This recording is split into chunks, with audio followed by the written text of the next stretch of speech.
Hello, everyone.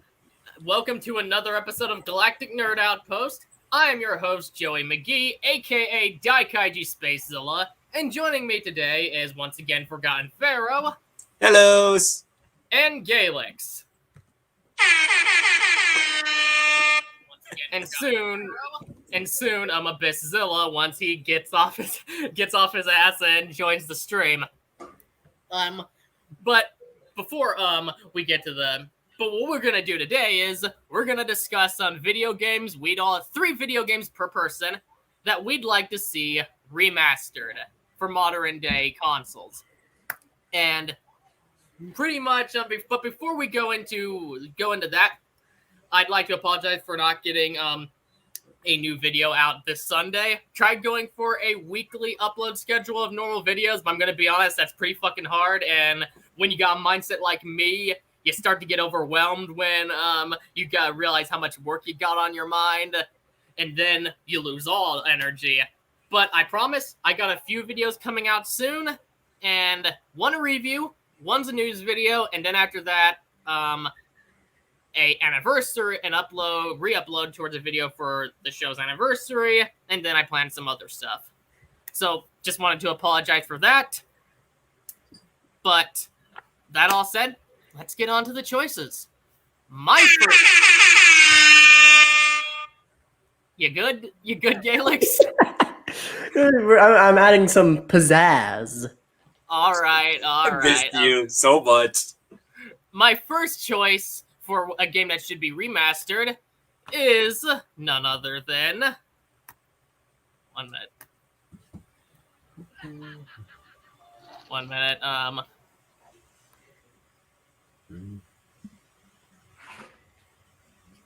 See, this is why I said let's have some of these things ready beforehand. We were like, no, you don't need to have it ready. I have it ready. This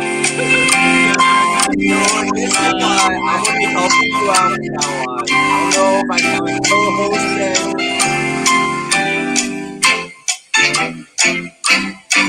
1 minute. Felix is the soundboard. I don't know why I'm Felix, where and how have you been lately?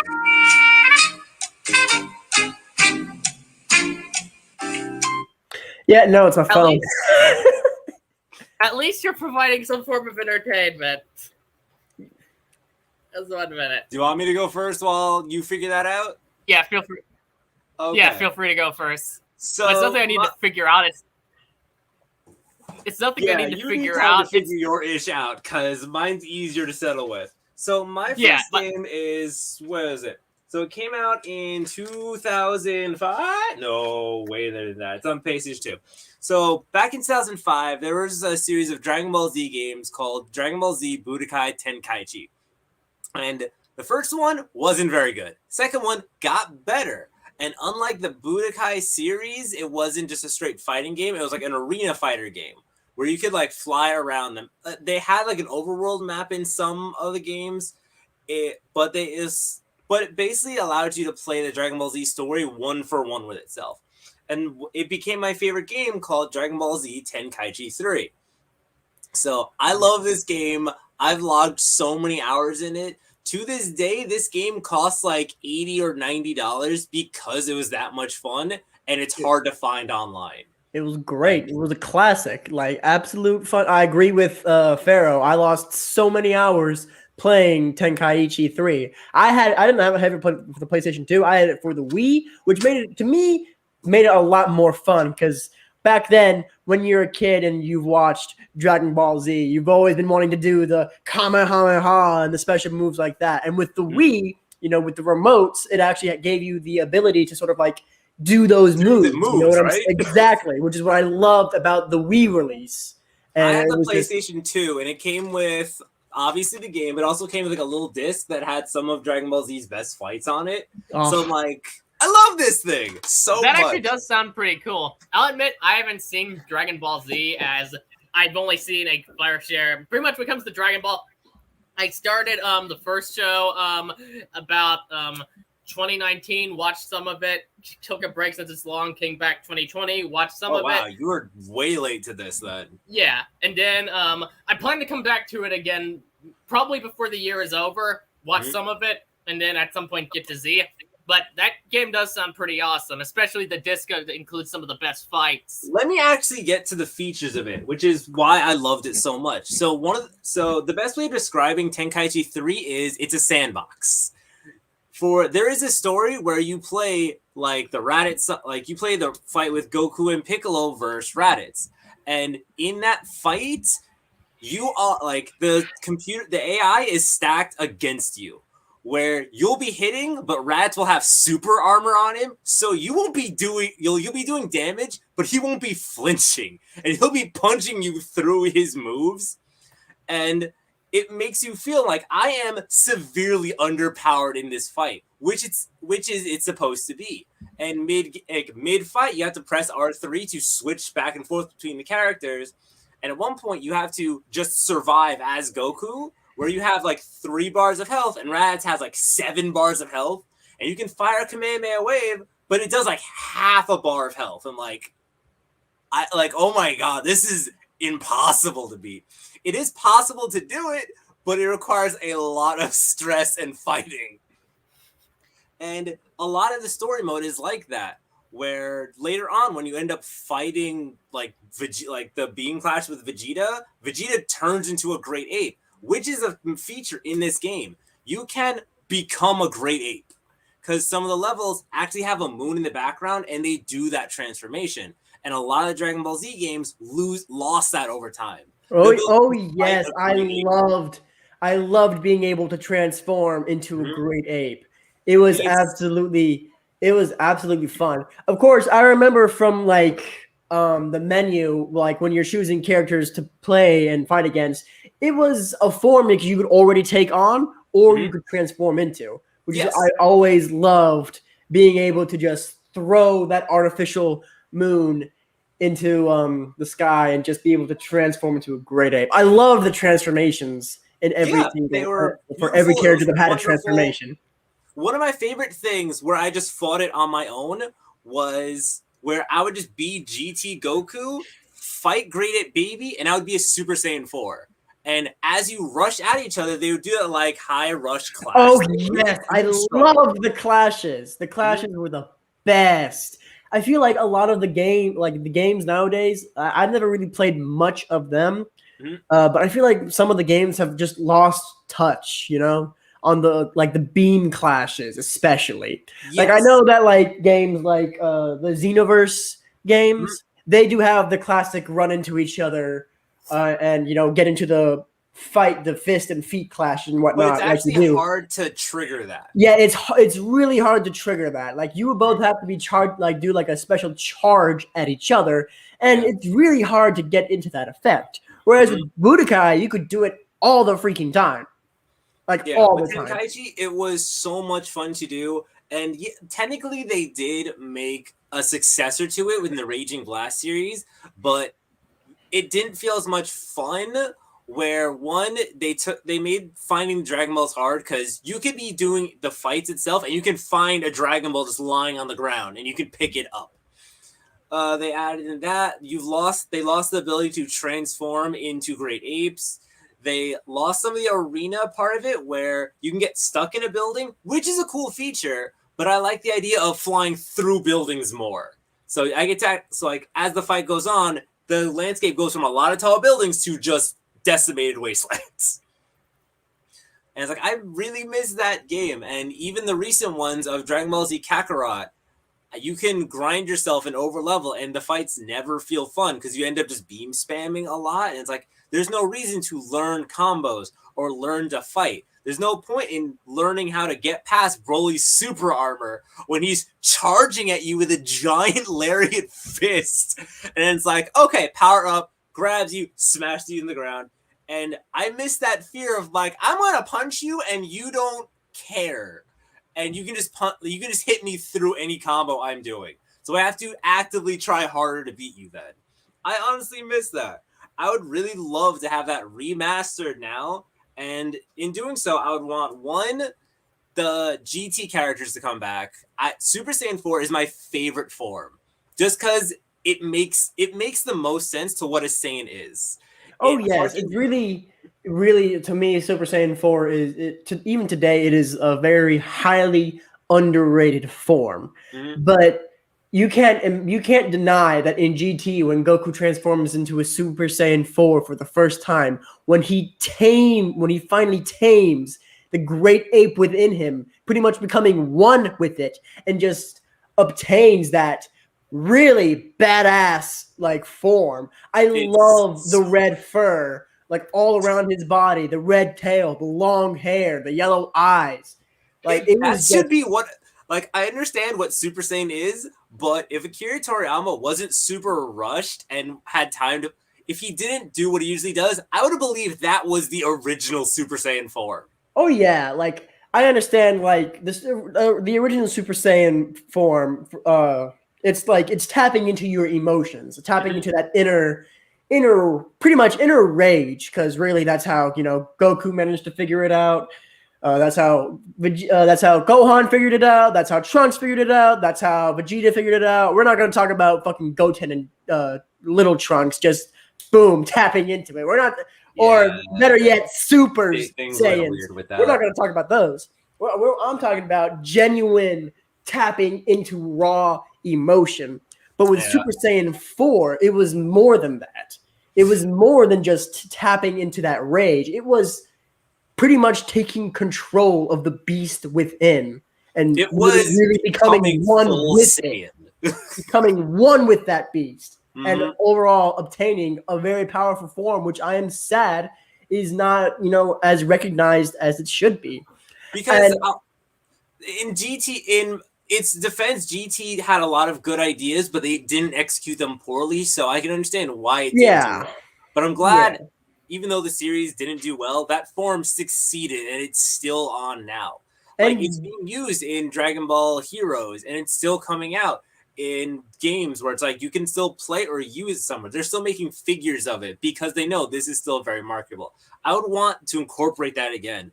And just because it's a remaster, I would want the DLC of let's bring in God. Let's bring in gods. Let's bring Super into the mix so we get all of Dragon Ball canon into it. My personal feelings of Super aside, like let's add it in. Let's get in Rose, Zamasu, Jiren, God, Beerus, Whis, Broly, Blue Gogeta, all the different Super Saiyan colors then, or flavors.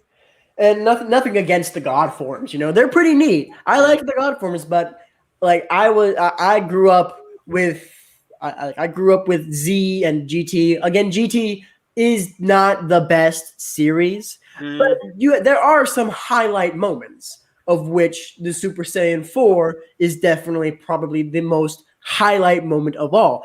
Like Gogeta was so freaking powerful, he didn't do much at all.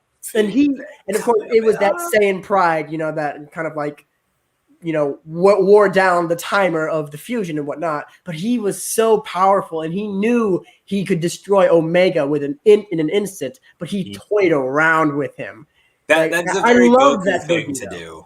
I love that Gogeta. I love Super Saiyan 4 Gogeta. And even in, when he first showed up in Fusion Reborn, he was so freaking powerful, he didn't do much at all to defeat Janemba. Yeah. And that was him just as Super Saiyan. And as Super Saiyan 4, he is pretty much, and Fusion definitely like builds up the power level. So Super Saiyan 4 Gogeta is an all-powerful being. Might as well be up there with the gods. I would love to have all of that come back in. I would love to see all of those different fights going in. And throw in some things they got from Raging Blast and Xenoverse, but keep it more or less what Tenkaichi was, a fun sandbox where you had all the characters. Even the weird, like, Dr. Wheelo and Garlic Jr. Even all the they even included all the non-canon from like the movies and specials and all that, which I like. I like that a lot. Like, you could be Cooler's henchman. You can be one of Cooler's henchmen, which they expanded on in another game at some point. But it's like, it was fun going through that. But you could be freaking lore. You could be like all of like the movie villains and all that, and I really liked that because there were some movie villains that I absolutely loved. Cooler, definitely. Garlic ended up being canon at all in the first place. God, I hate Garlic Jr., but you know what? It's an interesting foil for like Gohan and Piccolo in a mini arc, at least. Oh yeah. Yeah, he was fun enough. But yeah, that's my first pick. That's what I want. I would love to see it again. I would buy it in an instant and then just play it for probably the rest of my life. What's your second pick? No, we're gonna go to someone else. Otherwise, okay. My first pick is none other than Turok Evolution. Hey, you got it. Reason I choose this game is because what is this game? Pretty much what it is an FPS game, a part of a franchise called Turok. And when it comes to Turok, it started off as a comic book series back in the day. I think it started in like the 50s, where it pretty much had this Lost World type of story where you go back in time or some shit like that. But then in the 90s, a video game adaptation came for the comic series called Turok Dinosaur Hunter. This went a little bit more than the generic Lost World type of story. Whoa! Were those ankylosauruses with rocket launchers? This is pretty much Ark, but when it was cool. Yeah, and when it came to Dinosaur Hunter, Turok Dinosaur Hunter, what that did, it went a little bit more unique with the formula by making it where you go into another world called the Lost Land. And what the Lost Land is pretty much a place where all worlds and eras have combined. Is that why there was a dude with a Gatling gun gunning down a Stegosaurus in the box room? This is basically like Will Ferrell's Land of the Lost, but on steroids. Gotcha. Yeah, except way better, because you have dinosaurs. In Dinosaur Hunter, there's demons, creatures named Dinozoids, gods. And then in the early 2000s, there was Turok Evolution, which was was made to be a prequel trilogy, the first entry of a prequel trilogy to the Turok games, where you start off with Talset's journey of falling into a portal that led to the Lost Land with his enemy, I forgot, Bruckner, who was a cowboy. But before he was getting ready to kill his enemy, Bruckner, they both ended up falling into a portal that led to the Lost Land. Talset got knocked out, and ended up getting to his destiny of becoming what they know in the Lost Land as Turok. And what Turok does, this one monk-like guy pretty much needs you to cure him of his curse, named Tarkeen. And what Tarkeen does, he has a curse where he was cursed by a dead god to seek out the next guy to have the title of Turok. Turok is kind of like the chosen one or some shit like that. Right.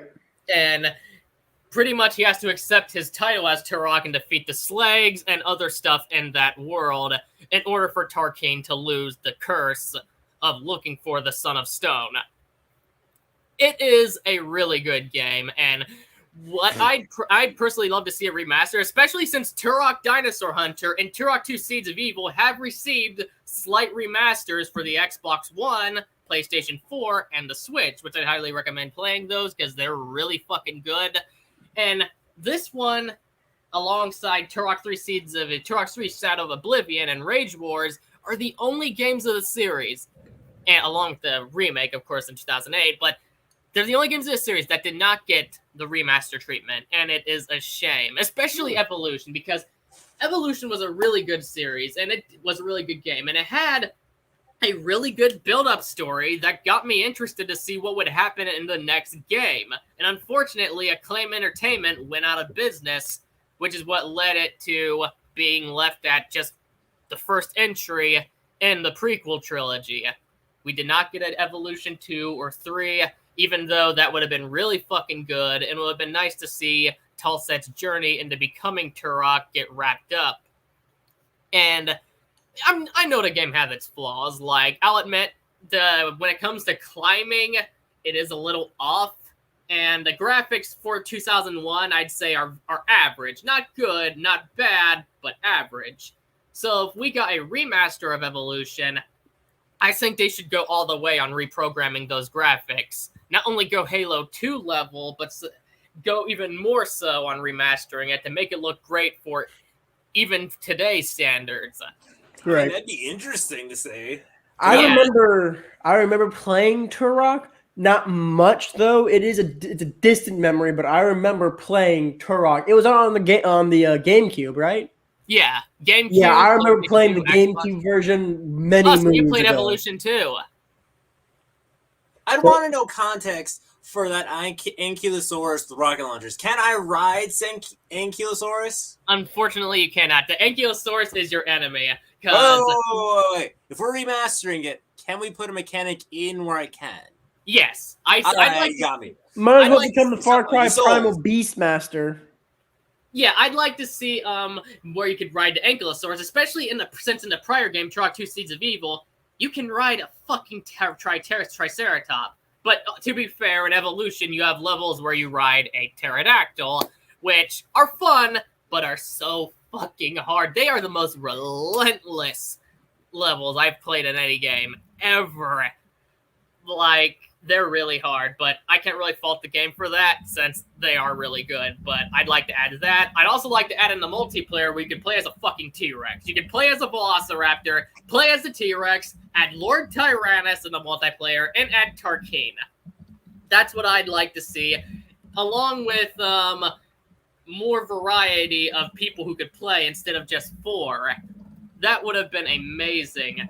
And I mean, that's kind of how games sell now. You need a multiplayer aspect going into it, so that would help boost its sales to actually make it a thing. I'd also improve the controls on when you play as the Velociraptors, because I'll admit the fast movement can be a little off if you play it in third person, because when you pick the Velociraptor, you can put it in first person or third person. In third person, it's borderline unplayable as a Velociraptor. While in third person, it can get a tiny bit clunky, but it's playable once you get used to it. Would you change how the dinosaurs look now that we know what dinosaurs look like? Yeah, I honest to God hope not much. I don't think they should change how the dinosaurs look outside of upgrading their graphics, as it's a part of the game that came out at the time. And like, for example, with Jurassic Park, we don't have any modern edits that would give the dinosaurs feathers or anything. Shit, even in the recent Jurassic Park movies, they still don't have feathers. That's because that's in their lore, and they're using frog DNA for it. Well, if you've seen like the little sneak peek from Jurassic World Dominion, you do see Rexy with feathers or something similar to. That or at least the original creature, that's at least the original Rexy, of which our Rexy was cloned from. Yeah. But I don't see, like, again, that's like a whole other debate. I don't see all dinosaurs having feathers. I especially don't see Tyrannosaurus with feathers, because that's just dumb. Maybe you might have to at some point. I know we have like proof on Ankylosaurus that they didn't. They were straight up armored, which is why I like them so much. Yeah, like definitely like the really big ones, like Ankylosauruses, Triceratops, the Triceratops family, the freaking like the Brachiosauruses and whatnot. Like you telling me that they had feathers? Get the fuck out of here! Yeah. Get out of here! I mean, they probably had something to keep warm. Unless they were elephants and they just had really tough skin. I would assume so. Another thing that I think could use a bit of polish in a modernized version is there is this one gun where it works in the campaign, but in multiplayer, it's unfair. Where you can switch this one ability that makes it where you can the plasma will bring out a target on that person wherever they go. It will follow them even through walls, and it is unfair in the multiplayer. It works in the campaign, but in the multiplayer, nerf that shit. But that's what it does. Yeah, but in the multiplayer, it's just not fair. Once you get that gun, like, I have a blast on the multiplayer. The multiplayer of Turok Evolution, when you're playing with some friends or family members, is some of the funnest experience you can get out of any game. And when I was playing with my brothers with that weapon, we would just run towards who could get the weapon first, and then once he would, be like, well, shit, we're fucked. Well, yeah, that's like playing Halo, and you know where the sword is. Everyone runs toward it, then the minute you get it, it's game on. Or like playing GoldenEye. It's like, whoever knows where the golden gun is game over for everyone else. That is true. And then if you both have that gun, wow, then you got an interesting little battle right there. Exactly. It's like, I feel like that should stay, because if that's what the gun does in the story, you have to keep that over. So you have to add that extra level of, I have to get this thing before someone else does. That is fair. That is fair. But when it comes to how a remaster of this game would be done, I'd like to see the graphics remastered to excellence of modern day standard, not just make it look average since it looked average on the original. I want to see it not only make it look average for today's standards, I want it to look amazing for today's standards. Some aspects of controls polished, and some characters added into the multiplayer. That would be what I'd like to see. And I would also hope this would be something to build up for the sequels. Like, maybe they would plan to see if it would sell well, and if it would sell well, make the second Turok Evolution, and then make the third, so the story can finally be concluded. Because even though it is a prequel, it's not just made to be one prequel. It's made to be a prequel trilogy, which is why the ending doesn't leave straight off to Dinosaur Hunter, because there were supposed to be 2 other games after that. And it's a shame, because though the story technically isn't the most original thing in the world, it's interesting, and I wanted to see what happened next on Tulset's journey. Yeah. All right, fair enough. Good choice. Thank you. Galax, what you got? All right, so for my first choice, I am going to go with, give me 1 second. I am going to go with Assassin's Creed. Did you guys see it? No. No? No. Hit screen share at the bottom of the screen. Did that? Okay, well then I could put the trailer on my screen for you. Here we go. Here we go. Okay. Start it over. Starting it over from the beginning. Right? There you go. Did you see it now? Yes. I can see All it. right, so you guys know What was the Assassin's last one? Creed. It's one of the most iconic games to have ever come out for any system, really. PlayStation mainly. That's what firmly. Very historic. Not, I wouldn't say historically accurate, but you just can't help but love to have just to be able to play this mysterious character, this skilled warrior, who, as you can see, Assassin, you mean? exactly. Like, there are many games, of course, that have been made. Definitely a little bit too much, but the original holds a very special place in my heart. Because it takes place during medieval times, during, just absolute, quite, what's the word I'm looking for? Tense times. And then you just play this character with all the skills and weaponry with it, All in all, it's just, to me, I think this first game definitely needs a good remission, a good remaster, Its graphics still holds up relatively well, all things considering. But I think just a nice little touch up, a little bit more refining, and it'll look good. I think it'll look good. Would you do the first one, or would you do like a This is I would do the first one. Collection box port over?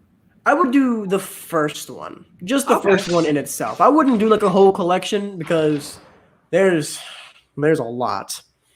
There's a lot, And really, that's in my opinion. I think that the first one, just in itself, would be good for a remaster.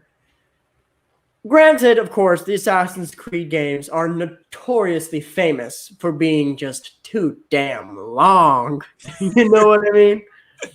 Well, I believe there's so much to do. Well, I believe they're like the assassin version of Grand Theft Auto, kind of like how Red Dead Redemption is the Western version of Grand Theft Auto. Yeah, I'll give you that. I can get along with that idea. But honestly, like, Assassin's Creed still holds a good place in my heart. Back when Assassin's Creed was good, back when it was at its roots, and it didn't become the massive clusterfuck that it did many years down. Like, honestly, I think it started to go a little bit downhill after Black Flag.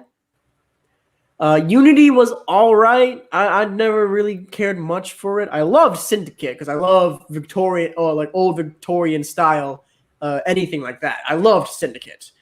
And then I'm not even going to talk about Odyssey. That was chaotic. And then Valhalla is pretty good. I like Valhalla. I stopped playing after a certain point just because I'm like, I don't know. Like, I get we're assassins, but I'm losing interest. Yeah, it's like it really started to lose the fact that, this is a game about assassins. And that's why, in my opinion, like 1 through 3, like, all in between with Assassin's Creed 2 and Brotherhood and Revelations, all the way up to 3, those first 5 games are like the best in the entire franchise, hands down. But yeah, I would see the first one definitely make a comeback. Just really relive those old glory Jerusalem days. Where it all began for Desmond Miles, and just where it began for the entire. Was it Ezio, or am I mixing that up with the other dude? Huh? I was thinking Ezio because I have a figure of him. Ezio? Yeah, that's it. Yeah, Ezio is the Italian. Yeah, yeah. I think that's why I call him Ezio. Yeah, and Ezio is honestly my favorite assassin because he's got that Italian charm. But I just and of course I love the Renaissance, and like this one guy has 3 whole games about his entire life. Like, come on. And like, if this is not the best assassin that Activision has made, I don't know who is. But I would see the first one be remastered, touched up, refined, and really just relive those old glory days of just stealth and leaps of faith and the eagle vision. That would be fun. No, I'll give you that one. Like, I would try and replay. I would replay those again. I don't have them anymore, but I would definitely try and replay them again. I still gotta play the Assassin's Creed game because I have many of them. I gotten multiple of them for free on Xbox. Why? Even because of gold, because of the whole gold thing, I gotten multiple of them on Xbox. And then what gold? You're just hoarding gold? But that's what. Okay. Oh, you don't know what the hell? I don't have an Xbox. No. Oh, when it comes to Xbox, there's a thing called Gold, Xbox Live Gold, where every month they'll give you a free game, and okay. There's something that also comes with Gold called Game Pass. That's a bit of a streaming service type thing. That one I've heard of. Yeah, and I also got Assassin's Creed Valhalla for when I got the Series S, which is before I got the Series X. And Abysszilla shown up. Greetings. So, are you finished with what you said, Galix? Oh yeah, I'm done. Okay. Go ahead, move on. Okay, might as well go to Aaron's first pick. Oh, and before we go to the first pick, Aaron, probably should hit screen share at the bottom, and just so you could pick a trailer of some sort of the game and talk over it. Or at least just give us context of what game you're playing. Yeah, that too. That could work. I just woke up. All right, so he might need minutes. Yeah, I can definitely tell you're tired. Matt said, if we're talking about a great classic game that should be remastered in style of, say, Octopath, trailer of course, it should be Xenogears. I heard of that. I have not played Xenogears. Don't they keep making Xenogear games? Huh? Don't they keep making Xenogear games? I'm not sure, but I have heard about the original Xenogears, and I've heard great things about it. I have not played it myself, but it's on my list. But it's on the list of stuff I want to check out at some point. I can already just shoot off one of them right now. I want to see. Master. Go for it. I read the first Red Dead game, Red Dead Redemption.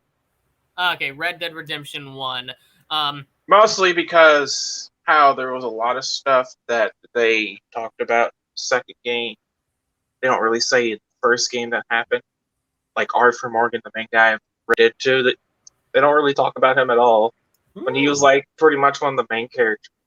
He was the main whole character you played as in Red Dead Redemption 2, at least in the main story. The fact that they don't talk about him at all in the freaking first game, it's something they needed, like probably add voice lines to talk about. like a remastered version or something. When did Red Dead 2 come out? 2018.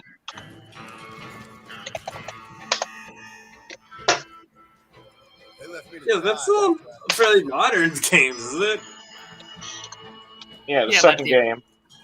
Yeah, the first Red Dead game came in like somewhere in the 2000s on the Xbox 360. My brother got that and Red Dead Redemption Undead Nightmare for Christmas one year, and so you just want a Red Dead 3? Yeah, No. Technically, Undead Nightmares was actually more of a DLC thing. As it was originally released as a DLC for the first Red Dead, and then they decided to release it physically as its own thing. It was technically the first Red Dead 2, just they put the game in a zombie apocalypse, which was amazing. Okay, that just sounds confusing, but... Well, the thing is, what happened is the first game is just a normal Wild West type of game that takes place in, that's similar to something like Grand Theft Auto, and then it got a DLC called Undead Nightmare. Where Forget that. So, I'm just trying to piece together, I'm like, okay, so, Abyss, do you just want a Red Dead 3? Or do you just want to redo 1, even though we just got a sequel to it? Well, no, it's actually a prequel. You want a prequel? Yeah. And I just felt it's really weird since, you know, Red Dead 1 takes place after 2. I just feel like they should probably add, like, some more dialogue or something, add more context to the story. So that could be Red Dead 3 then! Well, I mean, mostly... I mean, do I really want to get into spoilers here? I mean, I've never played it, so...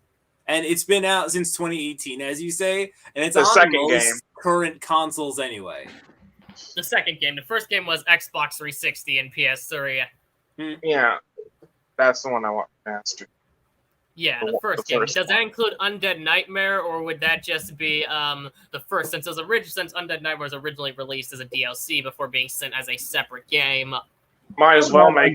I would have Undead Nightmare as part of the remastered version, you know? Yeah, it should. I agree. It should. It's iconic in its own right. Yeah, I agree. GTA, Old West GTA with zombies. You can't fucking beat that. Yeah, It's like I had medieval GTA. Yeah. Yeah. I mean, we're gonna get into some massive spoilers here. If we did a Red Dead Redemption 3 taking place after the first and second one, mostly everybody could be dead because they get caught up and got shot by the law or whatever at that point. And the only one that they could do maybe a sequel on is John Marston's son Jack. But like the whole Wild West is pretty much over at that point by the time he plays him in the first game. So I don't know, like if they're gonna do a 3, they might even have to go back even farther to maybe play like a game maybe where you're playing as like, I don't know, maybe I guess like, you know how in Grand Theft Auto 5 plays 3 people? Mm-hmm. Maybe you could do the same thing here. You could play as John, Arthur, and Dutch. Or something like that. That could be something like that. I mean, yeah, it's always fun kind of building a crew and just robbing something. Or just like doing a train heist. Yeah.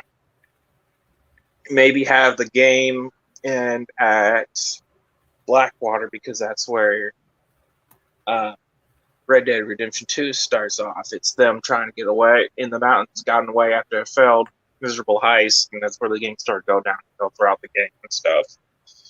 Mm-hmm. Yeah. Oh, that makes sense. Anything else you'd want to add in or no? Nah. SmackDown, Here Comes the Pain. I guess if we want to go on next. Okay. If you're going back in order, I think I'd be. Yeah, technically it would be Forgotten Pharaoh in order. It would go from Forgotten Pharaoh, me, Galix, then you. I kind of snaked this away from everyone else, so feel free to chime in and prove my point. But this game I chose, I want Asura's Wrath. I'm on more Asura's Wrath just because this game was so much fun and it didn't get enough attention when it came out. Hell, I could live in an anime with this game and I feel like I'd be okay. It does look like a lot of fun. Just by that cover alone, I'm already interested in the game. Have you ever played it? I have not. Unfortunately, I didn't have a PS3. I'm late to the game. I do want to grab a PS3 at some point. Because I did it's on PlayStation now, but you have to have some sort of weird subscription for that. Galix, you're playing something. I was playing the theme for it. Right, okay. It's like I can understand it so much. But so the plot of this game is you are this the game basically starts off with you in space with these other god generals. There's a big fat one, there's a femme fatale, there's your who I call brother who's like your best friend / rival. There's your mentor who looks like your dad, essentially. There's one guy who looks like Space Ganondorf, who's your boss. And you're flying through space, and all these giant torpedo land creatures are just like firing lasers at you. And you are dodging these lasers and shooting energy beams back, and you're flying through, and you have to do quick time events to punch some of those monsters back. The planet opens up into a giant monster, which then you and your best friend rival punch and kick into submission. And that's how the game starts off. Oh, yes. I'll never forget the beginning of that game. I can show the trailer if you want me to. Yes, that way they please, can see. All right, so your first mission, you body the planet, and then it just keeps ramping up from there. Yeah. Definitely. Hold on. Let me get to a good point. Yeah, why you go? Because the story itself is about the main character, Asura, who iconically ends up dying, and his wife ends up dying too, but his daughter is supposed to be this one priestess who's able to charge all this spirit energy. And everyone wants to use her to charge their Remaster, which is a giant Buddha fortress spaceship. And I'm not lying when I say that. No, he's not. He's not kidding. You're literally fighting a giant Buddha space station that's as big as the planet itself. Yep. All right, I got the trailer up. You want me to go ahead and put it? Go for it. It's like they have something called the Karma Fortress Cannon. They shoot you with karma. Mithra. And it's got an amazing English voice cast. Mm-hmm. Well, I'm not a Dutch guy, so I'll end up playing it in Japanese. How to save the world. What I do know is... So like Gara is the voice of I save Mithra, this hell will finally end! You know, I've seen this trailer before. Yes. Oh, it's a classic fighting game, dude.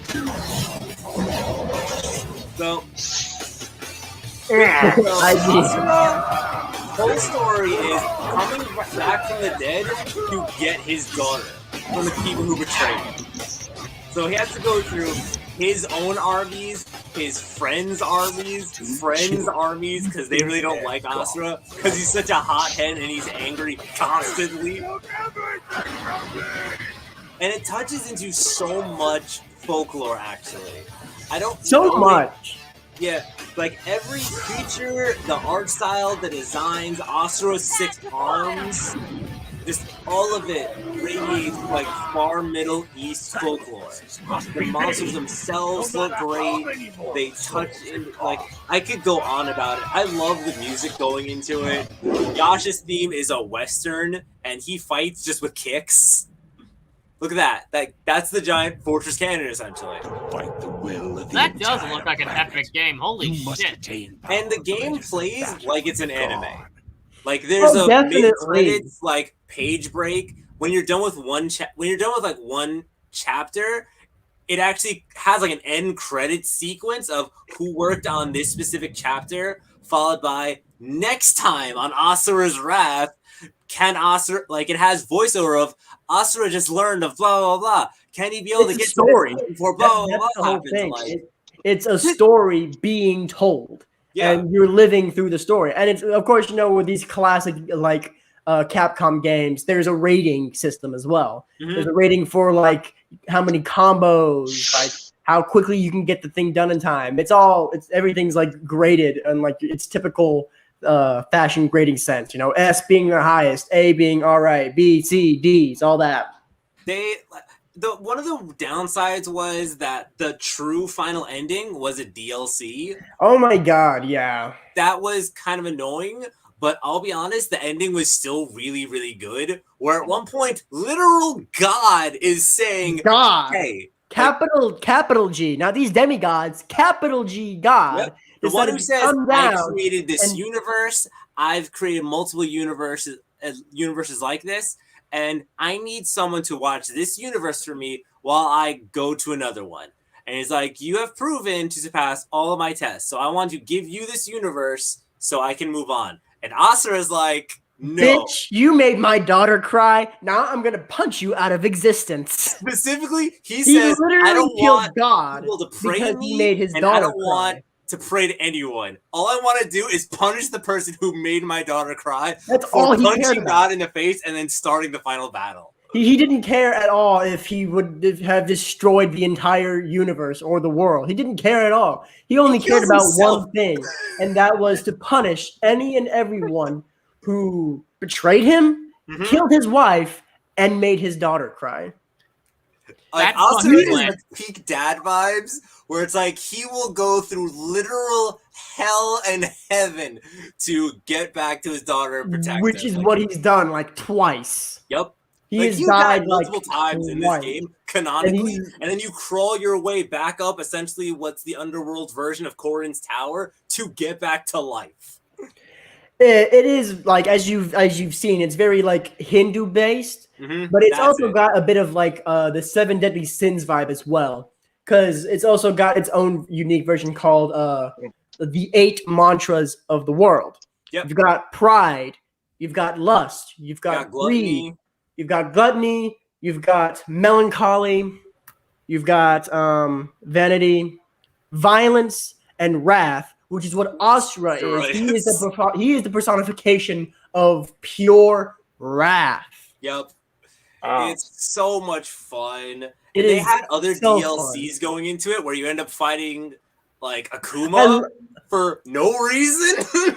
Oh yeah, I also love the other DLCs. They're actual animated, like 2D, like drawn animations, and they look so freaking good.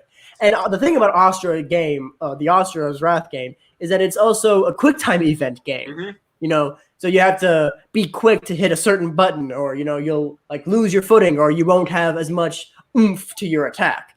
And I love QuickTime event games. Same here. I know a lot of people don't, but it's like, it's fun, and this game just makes you feel really hyped going into it. When you have to button mash so hard that your hands start turning, it's doing that. I've broken controllers button mashing before. There's like when Asura, he doesn't hold anything back. He's just full on brunt force, and you could just like whenever he makes contact with something, you could pretty much feel that impact. I miss that game so much. I'm feeling upset, and I'm missing it the more I talk about it. I'm heating myself. Like, damn it, I really miss this game. I want to play it again. I still have it, and I have a PS3, so I think I'm gonna play it when I get off of this. Yeah, like I have it right here. It's on PlayStation Now if anyone has it, but that's a streaming service. But yeah, either way, and I like it on PlayStation Now. Yeah, I like it on PlayStation Now. But it doesn't have the DLC included, which is kind of sad. No. You can't play the side DLC, but you can unlock the true ending if you get S rank on all the missions. Right, but yeah, you can get the true ending to the main story, but it doesn't come with the DLC extra story where you end it all, which is kind of sad. I can't fight Shin Akuma. We can't fight God and just tear apart. It's very. Like the final battle is like very like Gurren Lagann based. You punched into a sun in space at one point. Oh my god! Like we could say so many absurd things that happen in this game. Like so unreal. Like some of the bosses are mecha Buddhas. Oh my god! Like one of They're one Mecha of the early bosses you fight on. Case in point is one of the generals that betrayed you. The personification of violence. He's just this really big, fat guy, and one of his powers is that he just gets bigger and fatter. That was gluttony. Because he was chubby, he was fat, so he always had that thing of like ingesting things. So yeah, he made himself bigger to the point that he was so big that he squished Ashura by putting a finger on the planet. He was his finger was so big, literally fatter than the Earth. And you know what? Ashura was so bad, he held the finger back, punched it, and then the dude exploded. Let's see here. What nonsense is this? Let's see here. Okay, so here are the Asura mantras. It's pride, lust, greed, sloth, vanity, violence, melancholy, and wrath. Yeah. It's like I'm pretty sure violence was their mentor. No, their mentor was greed. Their mentor was greed because he was always itching for another fight. True, he was always going for the other fight. Violence was the fat guy. Really? Okay. Yeah. But he and I loved the boss with the master. It had the classical music playing over it. They had an actual soundtrack of the Symphony of a New World playing while you're fighting on the moon. And then at one point he stabs you through the moon into the planet, like back down to Earth. Through the planet. Through the fucking planet. Core and all. Mm-hmm. It's like it is beyond absurd of what that game was, and this game takes Dragon Ball obscurity to a whole new level. To a whole new level. Yeah, I know I'm late for the table, but I still gotta buy a fucking PS3 at some point, which that's not the first time with me because shit, I still gotta buy a fucking Nintendo 64, so yeah, good luck. Well, thankfully, there's a lot of people refurbishing those online, so it's possible to get those. But I would say get Asura's Wrath, find it somewhere, play it, and you'd be like, that was a trip of a game. It is a trip. Oh my god. Yeah, I do plan to play it. Like, despite having so much, it's short. Which is one of the sad things about it, but it's got so much in it, and you can't help but really feel. It just makes you feel. There are so many moments where you can't help but feel sad. Pharaoh, I know you know what I'm talking about. Episode 13, Gods of Death. The little girl. Oh. Like that's the downside of being kind of immortal. You live for you. Like he kept coming back. It's like, well, this hurts. And then when he finally lets go, it's just the music. Then my god, I can't even begin on the soundtrack. Asura's actual theme isn't very wrathful, but it's so beautiful and poetic that I listen to it just as I listen to it just to meditate or relax to. Oh yeah, it has such good nice calming music, but also it has this really epic pump up music that you can really get into. Case in point, Yasha's theme gives off a very good, the good, the bad, the ugly vibe, and I love that about Yasha. You're in a western all of a sudden. Yeah, I love there's one version where it's nice and slow and kind of calming, and then there's just this really epic rock out version. Yeah, it's it has the whole western whistle theme of oh yeah, definitely, and then just drums start kicking in. I'm like, this belongs in a western. I don't know why you have this. But you know what? I can't start asking questions after I just punched a dude's finger. And he exploded. He exploded. I'm also fighting Mecha Buddhas. I really have there's no. I'm not getting answers, and I just got to go with it. Oh, good God. But Asura's Wrath is definitely one of the best. I just remember there are even extra episodes where you get to fight Ryu and Akuma from the Street Fighter. Yeah, told you. I remember those DLCs. Oh yeah, I remember those too. As hell. There was two halves to them. The first half was the classic arcade style, and then the second half was the original Asura's Wrath style. Turn around the map and fighting. Which they should have us like Asura in just a random game like that. It's like if they can model him. It's like you guys can put him in random DLC, like Street Fighter or something. Is like, oh my god, I can't tell you how epic the Asura versus Akuma / Oni fight was. Like their fight lasted for centuries. Mm-hmm. And then even after literally being frozen in time, they broke free and continued on. He's not lying. That's actually what happens. Maximilian Dude did a fun YouTube Let's Play of it, and he went through the whole game, and he said himself he really enjoyed it. Yeah, I'll take that for how he will, but I was like, I like his videos, and he loves playing fighting games and a bunch of other stuff, and he's older than me, and I'm fairly older than them. I'm older than y'all, but he's older than us. So I'm like, if he's able to find enjoyment in this game for the fun ridiculousness that it is, I'm like, this game is a shining light. It's a literal diamond in the rough. It's a hidden that didn't gem. get attention. Sometimes it's just nice to play or watch something that's more fun and ridiculous rather than something more emotional or deep, you know? Right. Yeah. Actually incorporates on both of those aspects. It's nice, it's fun, it's action giving, but it's also emotional and it's very deep. And it's just really beautiful. It is absolutely beautiful. And it's almost like 10 years old now. And even to this day, it still holds up really well for it was made for Real Engine, right? They used for Real Engine. Yeah, it came out 2012. So almost a decade. Yep. Almost a decade old, and it is still holding up well to this day to me. But yeah, that one's my pick. I would have it as a remaster, and I would give it its own anime with the original voice cast return. It lends itself to it.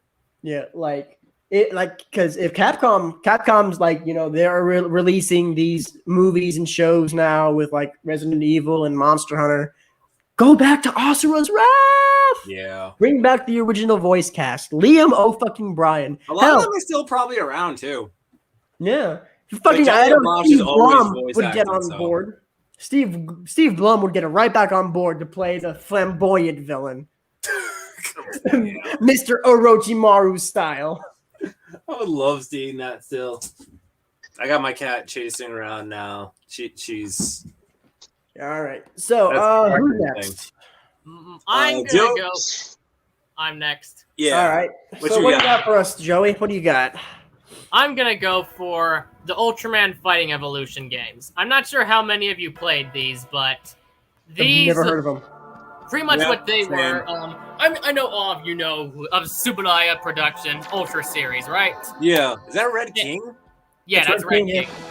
In the early 2000s, well, starting in the 90s, the PS1, and then onto the PS2 and PSP, they made fighting games of these Ultra shows called Ultraman Fighting Evolution. One you're currently looking at is Fighting Evolution Rebirth. And they were fun. Unfortunately, they weren't brought over. They were only brought in Japan. But I would like a remaster of all of these in one pack. Oh no, betrayal. Yeah, for the PlayStation 4 and PlayStation 5. With modernized graphics, sound design, online multiplayer, maybe some more modes added too, and more kaiju. When it comes to the entire game, it's add modern Ultraman, like Ultraman Belial, in modern forms. And fun fact, these do take place in the Ultraman universe, because you have EX Red King right there. He was introduced in Ultraman Fighting Evolution 0 Rebirth, and was later used in the Ultra shows and movies. And then you have EX Ella King, which was exclusive to the games, wasn't added into the shows at all, and then other EX forms. And they just did a lot of unique stuff that were simplistic stories that followed the Ultramen, but were good. And this isn't, and they're not the only time an Ultra story just followed the Ultramen either. There's a lot of short Ultra shows in are called Ultra Galaxy or some shit that follows just the Ultramen. And I'd personally like to see them remastered because they are really fun fighting games that capture the feeling that you are playing an Ultra show. Is it 2D fighting or is it arena fighter?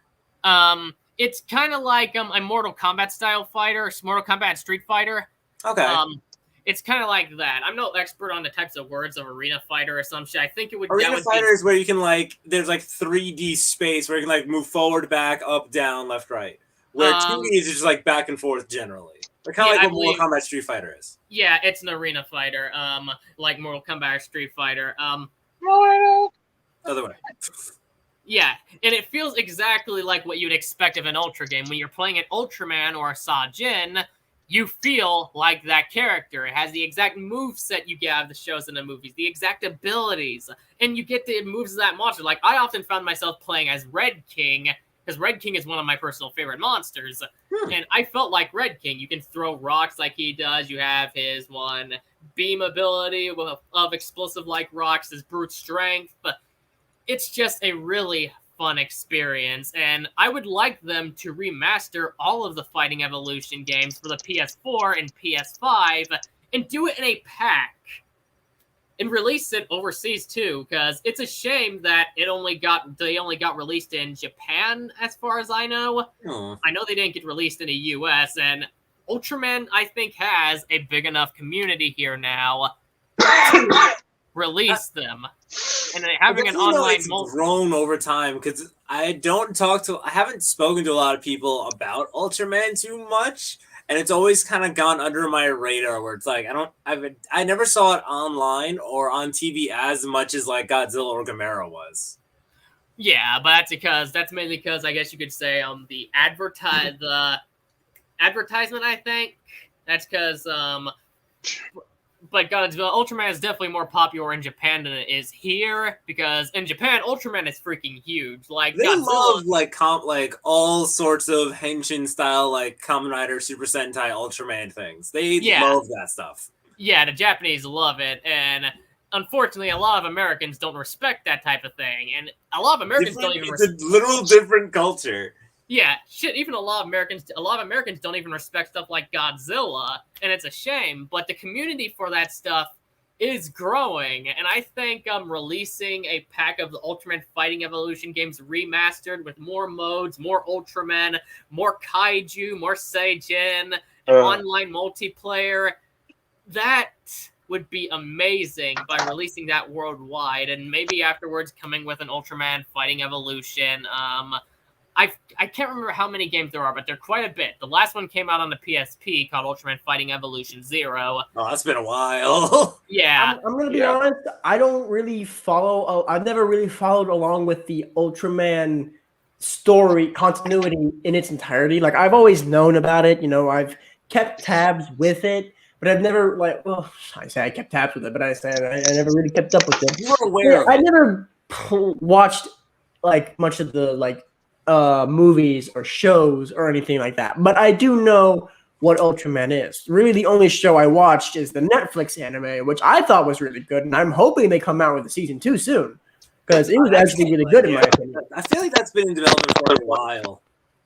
I'd personally recommend checking out more of the shows, because though the anime series of Ultraman is good, it is not. There is, if you like that, I guarantee you will love the other Ultra stuff, especially a great one I'd say that'd work for getting in a series is watching the movie Ultraman the Next, and then the series that follows it, Ultraman Nexus. It's dark, serious, has a very mature and intriguing story, lovable characters, and I love how the story pretty much portrays some aspects of the Bible, but in a Ultra style way. Like you have Ultraman Noah, which is Nexus's most powerful form, and Faust, along with multiple others, and the monsters are treated like demons and stuff like that.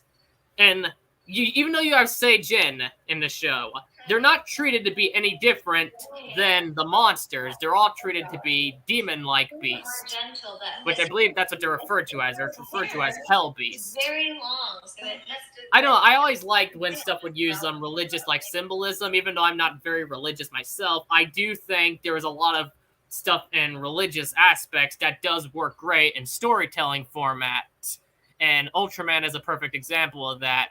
So Nexus, I'd say, would be a great starting point. Another one would be Ultraman Orb, Ultra 7, I could go on. So it's like a good starting point. All of them. Yeah, I recommend many Ultra shows and getting into it. It's one of my favorite franchises, along with Godzilla, Kamen Rider, God, Star Wars, and Galix, what is others. that? Galix, what are you doing? So I was watching someone get an ingrown hair pulled out of their belly button. Dude, Oh my no. god. But yeah, Weird. not to get off topic here, there's a lot of great Ultra shows and movies you should watch. And if you ever feel like coming to ones that you should check out for as a starting point, don't hesitate to ask me. There's a lot of great ones. That should probably be just a video you do at some point. Yeah, like, on ways to start the Ultra. Trying to rank the Ultraman series. Yeah. Well, I don't think I could do a rank because I love a lot of them so much, but I could do ones that are great starting points. I mean, that's another way of going through it, sure. Yeah. But I would definitely recommend that. But either way, I'd love to see some Ultraman Fighting Evolution games. I'm still pretty sure Subaraya brings out Ultraman games till this day. They're not Fighting Evolution, and they probably play differently, because there was one released for the Wii in about 2011. That's still a long time ago. Yeah, that was for Ultra Galaxy. That played different. I haven't played it myself. I still want to play, because it's probably fun. But from what I've seen, it doesn't play like Ultra Galaxy, despite still being a fighting game. I mean, it doesn't play like Ultraman Fighting Evolution, despite still being a fighting game.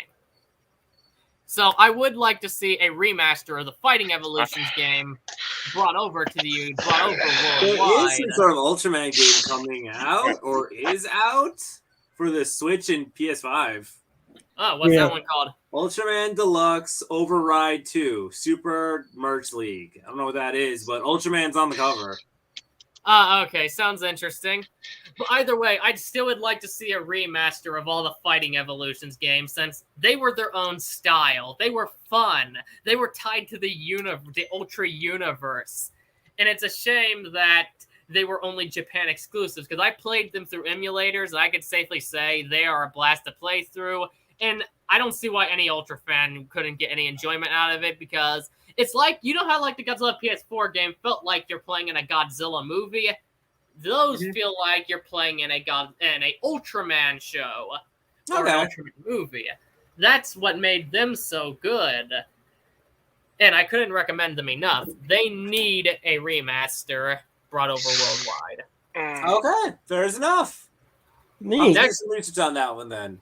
Galix, what's your second one, I guess? So my second choice is a classic, an oldie but a goodie. Frogger. Godzilla Unleashed, eh? Right? You guys see it? Yeah, I see it.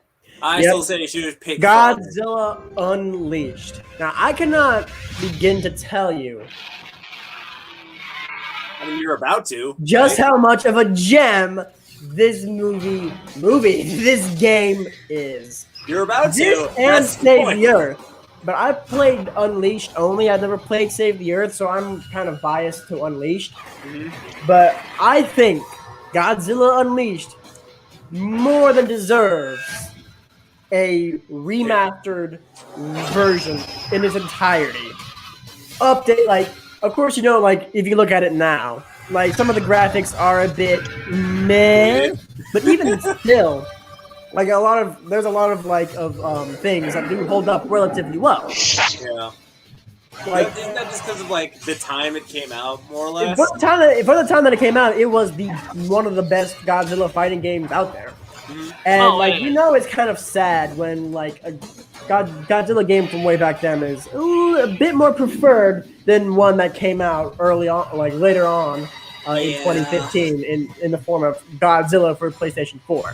Yeah. I grew up with the entire Godzilla Atari trilogy, and I will say, though, I like the PS4 Godzilla game.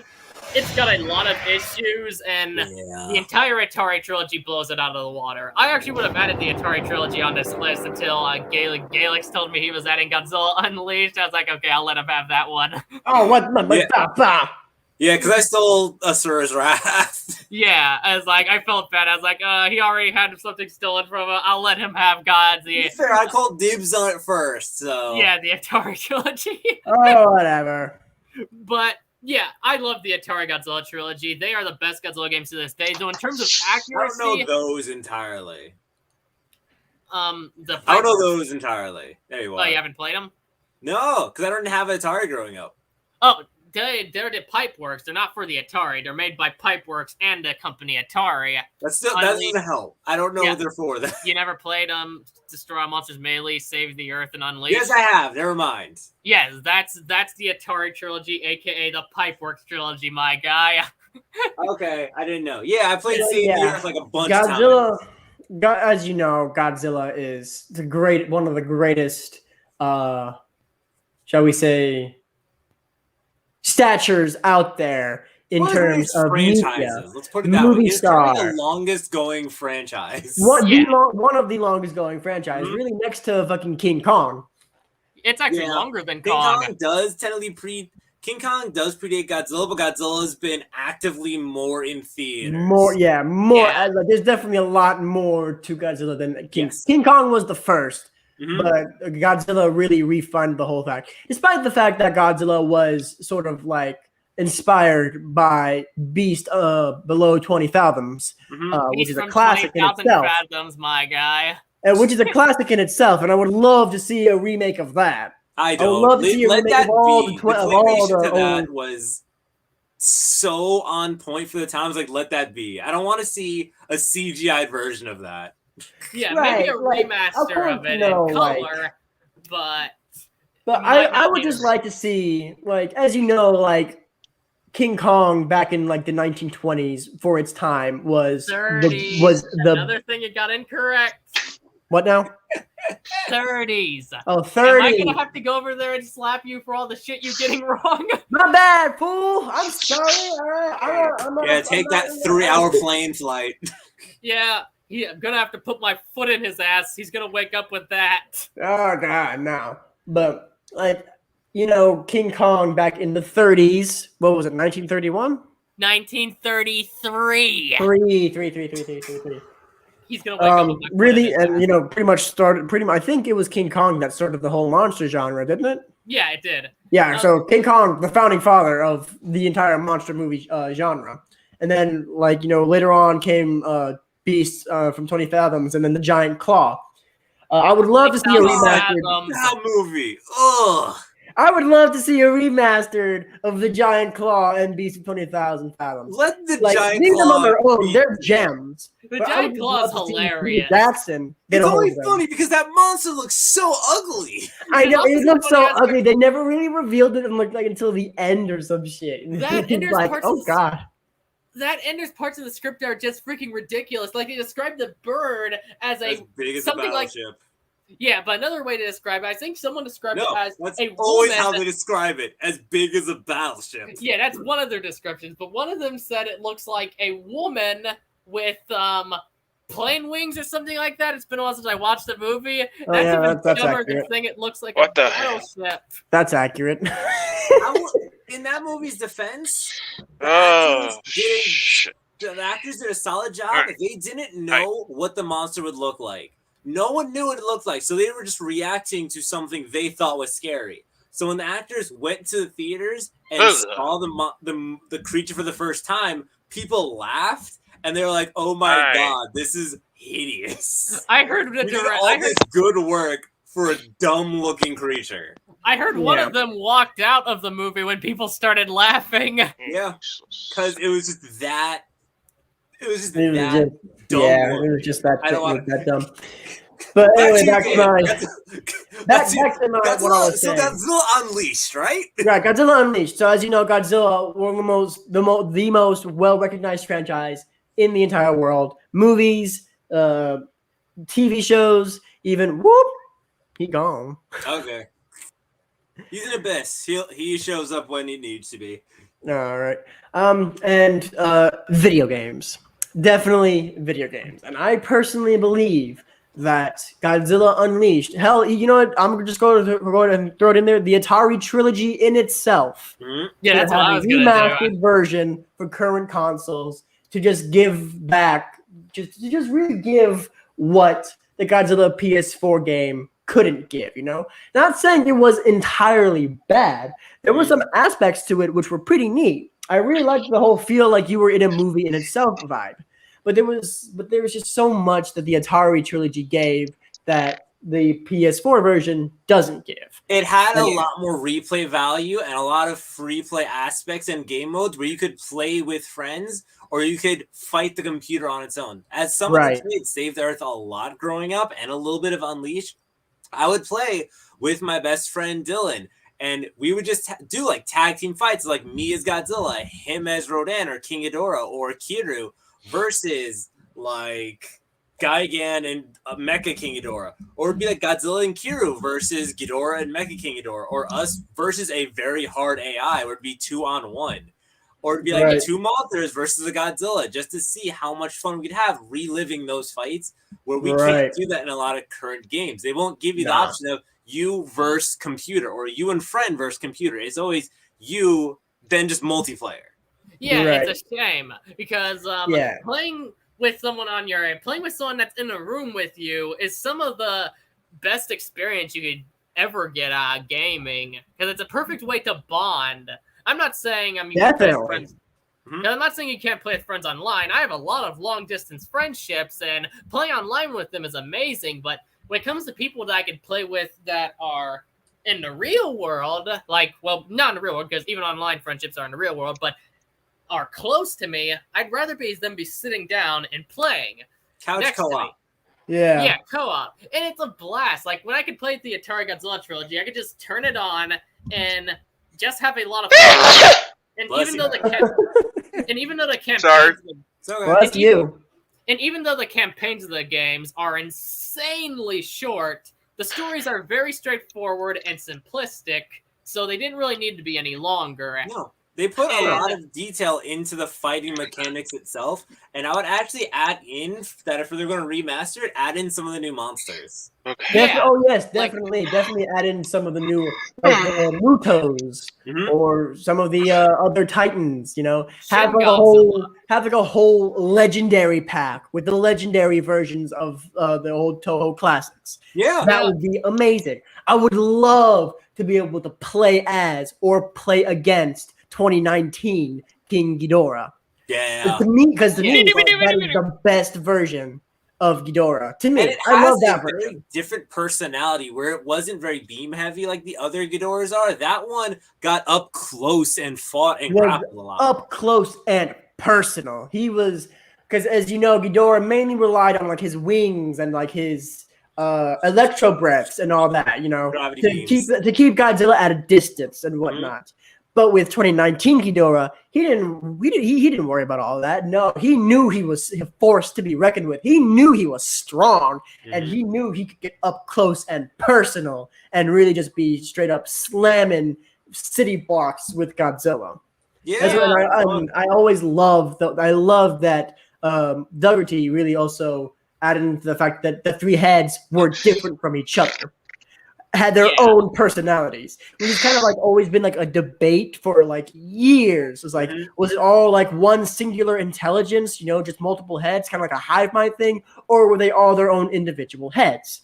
And I'm glad that finally Dougherty kind of like really took up on that with his version, at least, with Ghidorah having multiple personalities, but they can all agree on the same thing while still having their own little disputes among themselves. Yes, it was wonderful. Like that movie did so much, and it's probably in like my top 5 favorite Godzilla movies just because of what it did right. It expanded the lore on a lot of classic monsters, which a lot of other movies didn't do. Yeah, and it felt like a fun ride beginning to end, as if it was one of the true old show movies where I'm like, I love all of this right now. Yeah, seeing that film in theaters was one of the best experiences I've had in my life. Same with watching Godzilla vs. Kong in theaters, because I got to see and that was the first time I got to see a Godzilla movie in the movie house, so that meant a lot to me.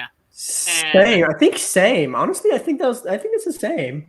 Yeah, and it felt really good to experience. I'm glad the movie that we experienced was good. I feel sorry for those who are in the year 1998 and their first Godzilla movie to see in theaters was the 98 American film.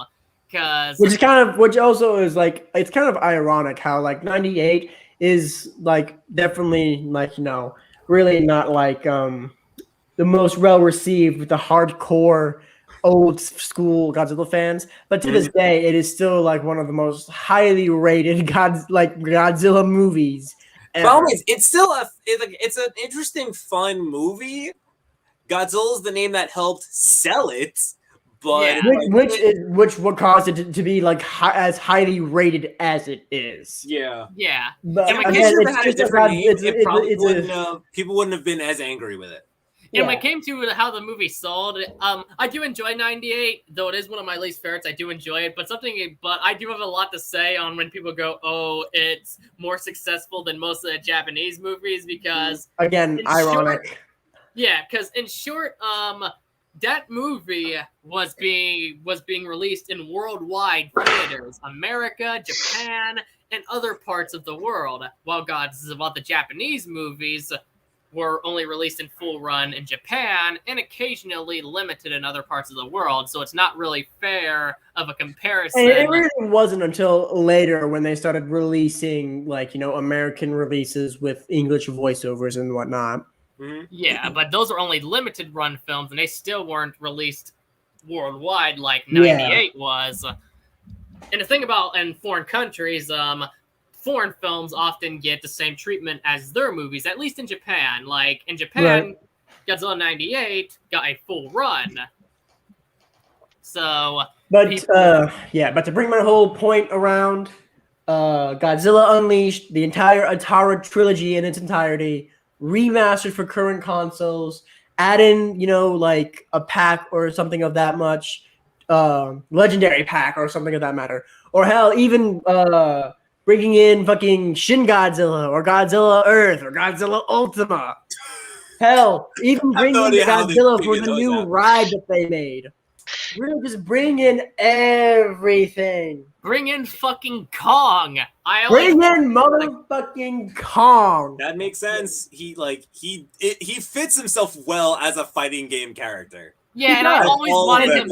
Especially him and Jet Jaguar probably fit the best. Yeah, especially if they were to bring in legendary Kong, he could have his axe and he could do all these axe combos and whatnot. Like he could use it to block against energy beams and have his axe absorb the energy beams and blow it back. There's so much possibility that they can do.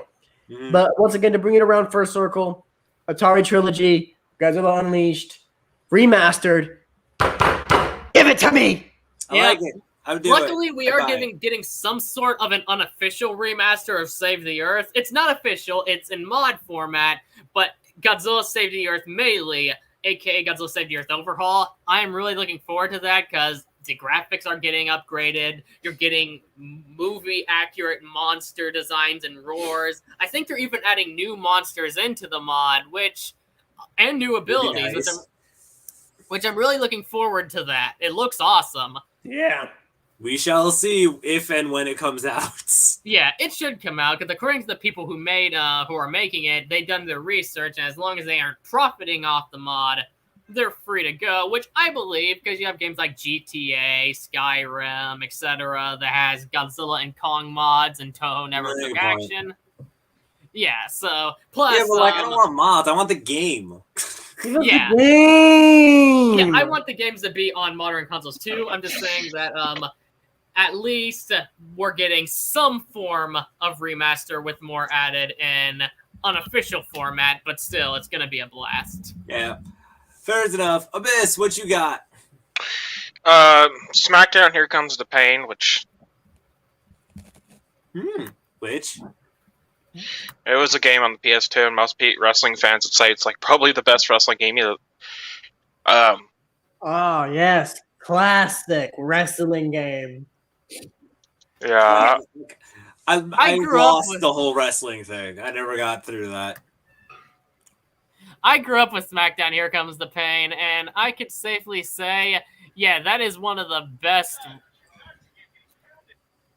That is one of the best wrestling games there ever was. It's actually the game that had me discover one of, if not my favorite wrestler of all time, Ultimo Dragon, which I always had a thing for when it comes to Japan and some connections. I love Godzilla, I love Tokusatsu, I love Asian women, and Ultimo Dragon was my favorite wrestler. And so what's this game? It's a wrestling game. I'll let you explain more. But what separates this game from other wrestling games? It had like a really insane roster. Like I know the 2K games have really crazy games rosters now, but for this game, for its time, it was absolutely insane. So many people you can play as in this game. You know, Stone Cold Steve Austin, The Rock, or Dwayne Johnson, as most people probably would know him. Brock Lesnar, he was a poster boy on that game. He's like probably the freaking biggest asshole to fight in that whole game too. I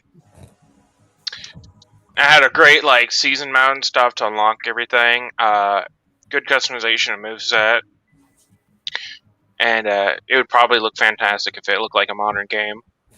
Yeah, I'd love to see it, because along with SmackDown vs. Raw 2007, that is my favorite wrestling game. Oh, yeah.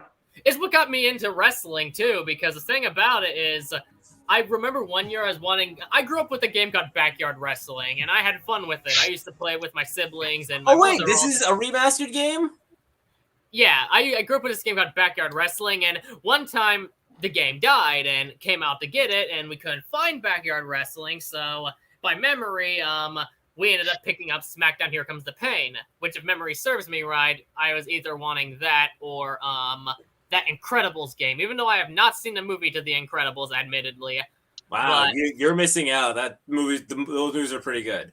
I still want to see it, but when I was a kid, I saw that in the store along with SmackDown Here Comes the Pain, and what ended up being bought was SmackDown Here Comes the Pain, and I really enjoyed it. It's what introduced me to wrestling, and it's what introduced me to one of my favorite wrestlers, Ultimo Dragon, which I actually got an autographed photo from him when I was a little kid, and I still got it till this day. Nice. All right, so wait. So wait, was the trailer of the remaster? No, there hasn't been a remaster. That's why Abyss chose it to a game that he wants a remaster. Oh, okay. So what was the trailer we just saw? SmackDown Here Comes the Pain. The game Abyss chose. Gotcha. I just saw something on it. I'm like, I'm going nuts. Okay. Well, yeah, you saw some footage of actual wrestlers and gameplay, because the game starts off with a clips of actual wrestlers, but that's the trailer of it, showing pieces of that clips and some parts of the gameplay. Gotcha. All right. I just got mixed up on something else. Oh, yeah, that makes sense. Here it is. Now, finish what you're about to say. Anything else you'd like to say on Here Comes the Pain, Abyss? They probably, even if they did come out with it, though, they would probably would remove Chris Benoit from that game. Yeah, unfortunately, because even though Chris Benoit did some scummy shit, I'm not sure if you guys know what Chris Benoit did, but no. Okay. Wrestling things. Essentially, when I was a kid, I remember hearing about the news, and the dude killed his wife and kids before killing himself. Yeah, I did hear about that, actually. And his whole brain... They added on of all things. Well, actually, one of his sons is still alive. Yeah, he killed one of his sons, and he killed his wife. The other son is still alive to this day, and I believe he's a wrestler now. And for some fucking weird-ass reason, there's a bunch of people that believe it was some kind of conspiracy theory that some dude named Kevin Sullivan, actually, because he used to be married to Chris Benoit's wife, Nancy, I think that was her name. And some people, for some fucking reason, think that he somehow got them to get killed or some shit, and they made it look like Chris Benoit did it, which I think is bullshit, but it's whatever. When it came to what Chris Benoit did, in all fairness, I can't hate on him too much, because I heard his brain was pretty much fucked up to the point where he wasn't himself anymore. Yeah, he kept fucking... Murray kept doing the diving headbutt, which was one of his finishers, and he kept taking a lot of shots to the head. That can't be good. Obviously, you could see why he went fucking crazy. Yeah. I can see why the family kind of blamed WWE for it, but he still took that job at his own risk, so you can't really sue them. Yeah, that could have done good. Okay, fair enough. Would you incorporate a lot of the new wrestlers that are around now? Or would you want to keep to like the old classic ones? Maybe throw in some new ones as well. Yeah, might as well. Of course, online multiplayer should be an option too. Obviously. I feel like that's just mandatory for most of these games. Yeah, just don't take away the co-op. The co-op is most important in terms of multiplayer, I think. Yeah. It's like even for my 2 picks and my last pick, it's like I'm thinking in mind, I'm like, I want this. I'm thinking of the mostly single player aspect, but I have to be aware that there is a multiplayer part of this that has to be put in. Yeah.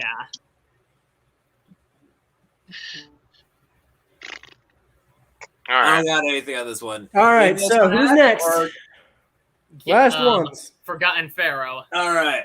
Last one is a game by a wonderful studio that is no longer around called High Moon, and I want to bring back the Transformers Fall and Rise of Cybertron series. You mean War and Fall of Cybertron? Yes. Yeah, that's right. They made another one called like Rise of the Darkspark, which came after Fall, but that one was like a tie-in to the live-action movie, and it's a spin-off, but it's the same. Yeah, thing. I don't really count that one. So basically, these games, War and Fall of Cybertron, is the storyline I've always wanted in the Transformers movies and in the games. It is you play as the Autobots and the Decepticons, and you're doing the war on Cybertron. You are Optimus Prime in some missions, going through Cybertronian cities in your robot mode and your truck mode, fighting hordes of Decepticons to get missions done to keep your people alive. You are Megatron or Soundwave or Starscream, going through missions like we need more Energon to kill these guys, because for some reason this war is going on way too long. And each side has their own issues going into it. Optimus is obviously trying to either win the war or at this point escape by building the Ark. The Ark? Yeah. It's G1 based. It's basically it's G1 based. You know, the story of before the Autobots and the Decepticons leave Cybertron and come to Earth. Mm-hmm. No, it's all G1 based. You know, the original story. And I actually have a trailer pulled up, Pharaoh, if you would like me to show the War for Cybertron and the Fall for Cybertron trailers as well. All right, they are like one continuous story, but they play mostly the same. Just Fall of Cybertron is the sequel, and it had some updated parts to it. Cybertron. So this is the War for Cybertron, which it has all this the one and original Fall voice actors going into it too. I like War for Cybertron a little bit better than Fall for Cybertron, Fall of Cybertron, and I think you'll see why in a bit. Some aspects of Fall of Cybertron I like. But War for Cybertron just holds a bit deeper in my heart than Fall of Cybertron does. I'll go to the reverse because Fall hit me mostly because I got to be the Dinobots. Oh yeah, definitely. I loved that. And Grimlock is best Dinobots. And as you can see, this is sort of like incorporating G1 style and also kind of like movie style, you know? Because this is the point where like the live action movies were getting people interested in Transformers again, so they were connecting bits of it together. And I love that they brought back Peter Cullen to voice Optimus Prime. Yeah. The necessary war to return us to glory. I would have loved Frank Welker to come back to voice Megatron, but I think Fred Tetascore, or however you pronounce his name, is a good fit for this Megatron. You know, really angry and power hungry and all that. They also touched in a lot of the IDW comics where Megatron wasn't just a ruthless dictator. He was a worker who fought his way up through gladiator pits. So it showed he was a strong character. He built himself up to be a leader. He just wasn't like, I'm Megatron, I'm automatically powerful. No, he fought his way to be the leader. One shall fall. Like Megatron has his reasons, but over time he just became, mad and power hungry, and he never really saw that in the end he became that which he swore to defy. Yeah. And he never really realized that until he's absolutely driven mad with power. The big trick. Sorry. I was about to say, the quote Obi-Wan, you'll become the very thing you swore to destroy. Yeah. Right. So before the play the other one, what I loved with War of Cybertron was in some of the fights, you got to have the giant city, the city Transformers fight with you. Like, as your Optimus Prime, you can summon Metroplex to basically shoot and bombard the other. Here is the trailer where you get to see that very thing happen. This is the second trailer for Fall of Cybertron. So Fall of Cybertron, as you know, this is the last battle of Cybertron. Optimus Prime is struggling to get the Energon to get on the Ark and escape. Because unfortunately, the core was infected and is shut down, and therefore can't make more Energon, so they have no choice but to leave. Yep. And you know Megatron, he doesn't handle Defiance in any way, so he's trying to prevent them from leaving. And all means, he ends up finding the remains of Trypticon and turning it into the Nemesis to chase after them. And the game ends with you fighting in space with them going through the wormhole. Look, was it the space bridge? Yeah. Going through the space bridge, and their ships are so damaged that they crash land on Earth. And that's basically where G1 Transformers shows up. It's basically where it begins, right there. Yeah. And Fall of Cybertron has more to it than War for Cybertron does. Yeah. But there's just some aspects of it that I do not like, and I'll get into that after this and after what. Well, my case. Also, your phone is going off. And look at that! Look at Metroplex. You someone who doesn't get a lot of attention. The idea that he's a city that transforms. We know that Unicron's a planet, but there's other versions of it which are really fun.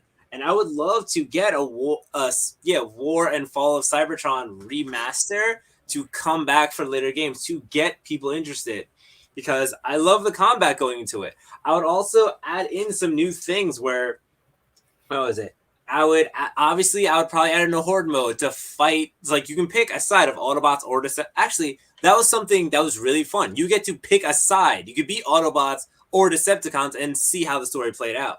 Yeah. But I would do a horde mode. You can be Autobots or Decepticons and fight the horde of whatever faction you're going against. And or even place afterwards, where it's like a Quintesson has a bunch of Sharkticons attacking, and you have to fight off the hordes of those things. Oh yeah, and Insecticons too. You know, Shockwave with Insecticons, the Dinobots, and all that. Like the Activision games weren't bad, especially War for Cybertron, but Fall of Cybertron kind of went a little downhill, especially when a lot of elements weren't really well received. Let's start with Optimus Prime's design change. The War for Cybertron, Was he just beefier? The War for Cybertron, as you saw in the first trailer, the War for Cybertron Optimus Prime, he was large. You know, he was big. He was strong. But with the Fall of Cybertron, it made him look a bit more. He had too big of a chest. He looked a bit too chubby. You know, and it was just like it wasn't well received, and it's personally not one of my favorite Optimus Prime designs. You can always do touch-ups on that in the remaster somewhere, though. So you can always make them more consistent with themselves. Yeah, like that's that's something light-ish to deal with. I'm trying to go for mechanics. But other than that, they were great games, both of them, and I enjoyed playing them both.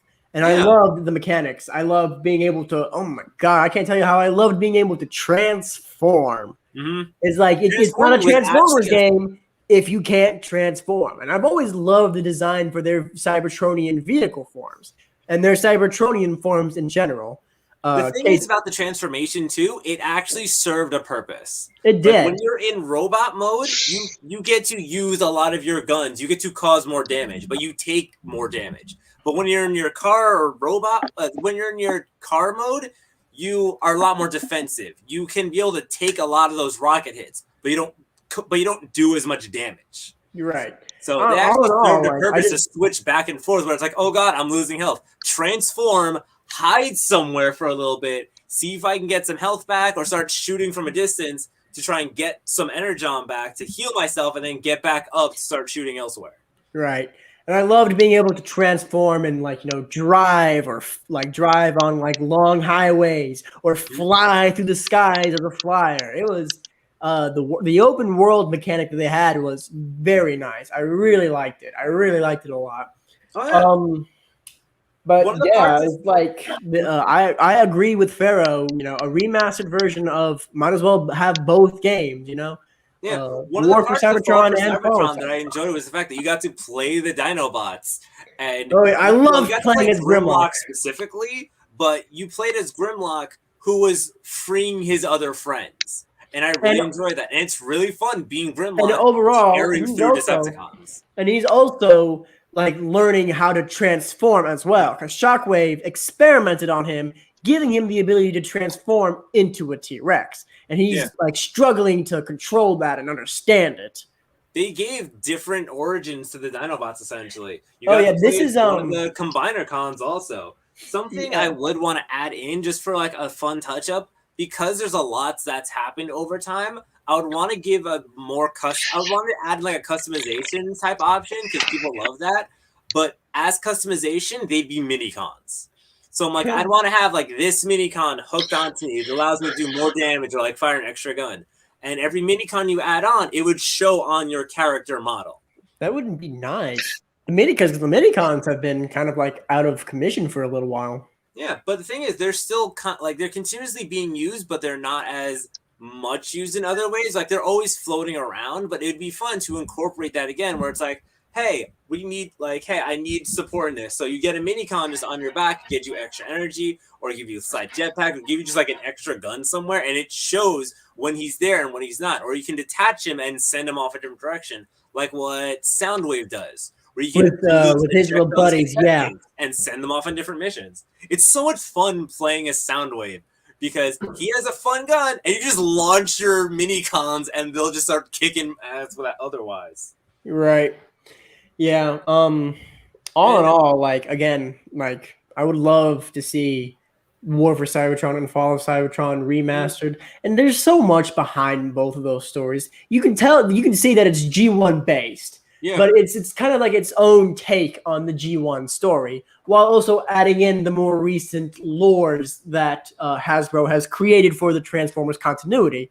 Mm-hmm. War for Cybertron and Fall of Cybertron are part of the current continuity, the aligned continuity, which is what's currently going on right now with what Transformers Prime, the game, the two games that we just looked at, the IDW comics,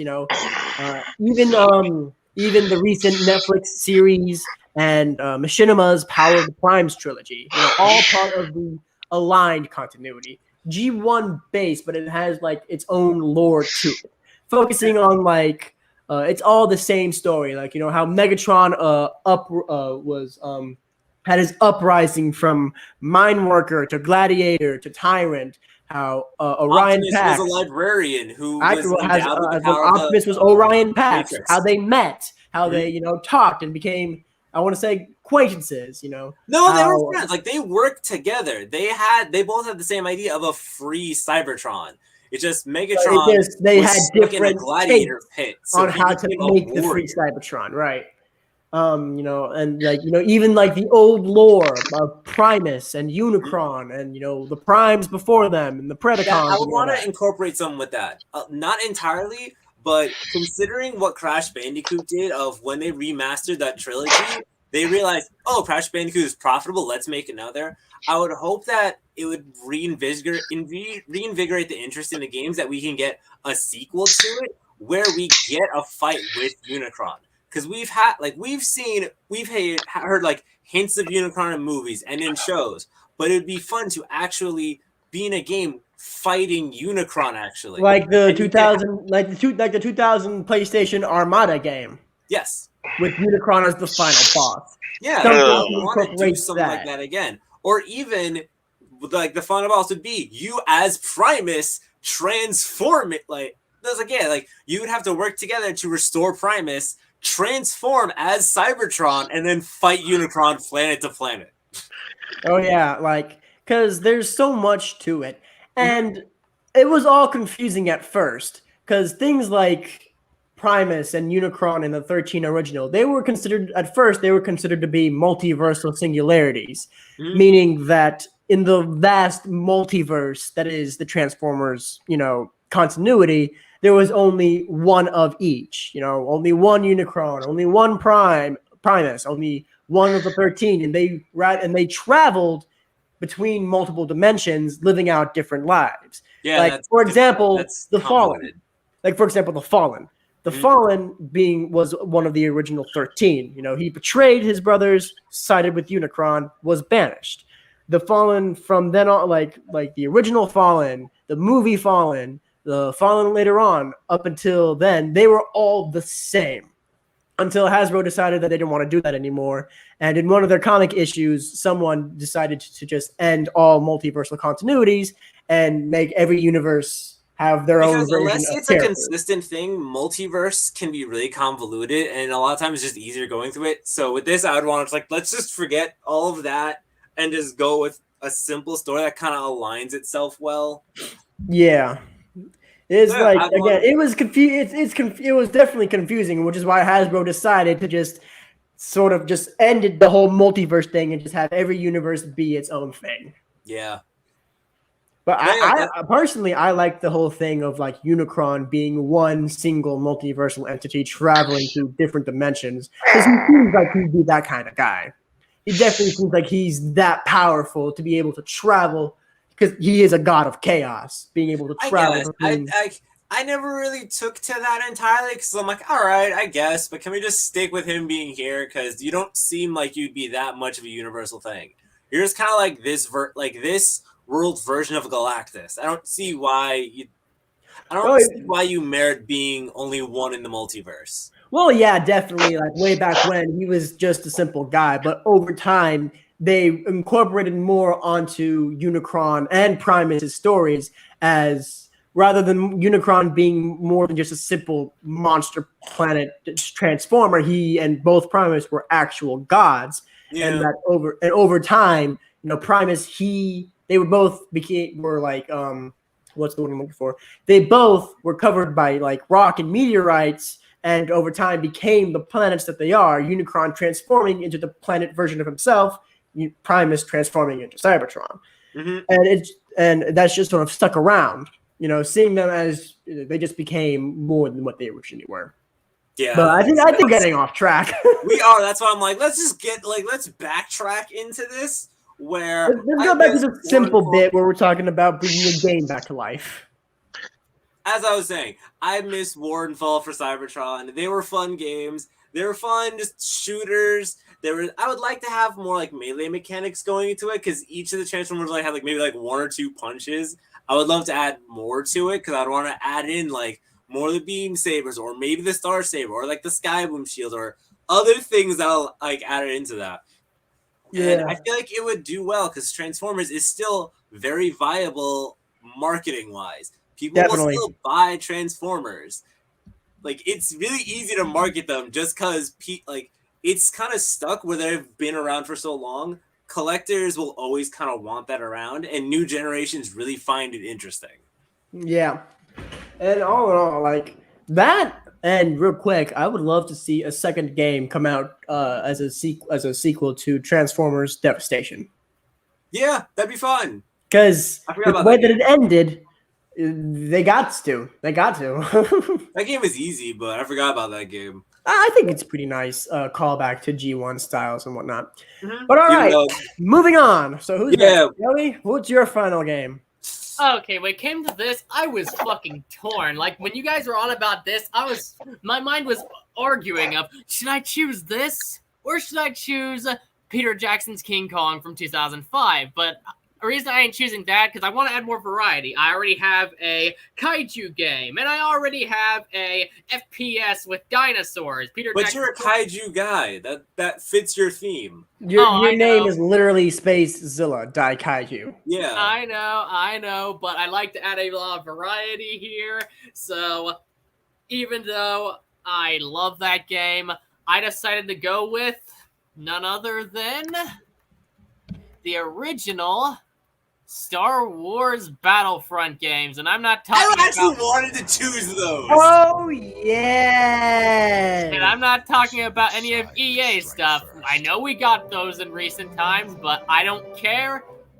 These or were Star PlayStation's Wars portable shit right here. I legitimately wanted to use Battlefront 1 and 2, because what you're showing right now, Star Wars Battlefront 2, Yeah. I wanted to choose that, but then I realized, one, we technically got updates of those by EA, so I don't know if that counts, but I would love to get a direct remake of this game. Yeah, I'd like to have a remaster of these, because EA's, those are technically remakes / reboots, while these, I want a remaster of these, like, take the original games and upgrade the graphics and such. I don't know if they should add, like, maybe in the multiplayer, add some of the newer characters, I guess. No. Leave multiplayer out of this, alright? If you want to do multiplayer, play the new Battlefront. This was fun because you got to do the sandbox version of going through the story, being the 501st, and you got to do instant action in that Galactic Conquest, where you got to make your own fleet and just conquer the galaxy. Yeah, when me and my siblings used to play the fuck out of Galactic Conquest on both Battlefront games. Which both Battlefront games have their equal greatness, because the first one, thing I like about that, there's something about, I like how you get to earn the Sith or Jedi and have them battle for you. There's its own charm to that. And they couldn't really die.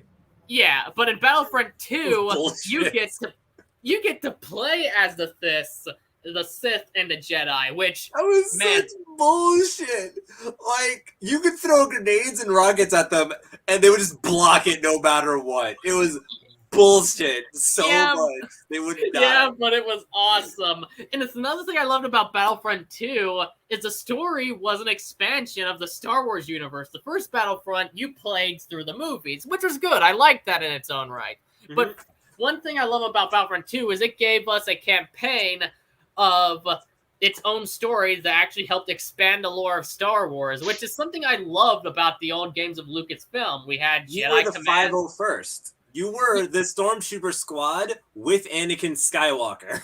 Exactly. They all served as an expansion to the lore. You had the Battlefront games, Jedi,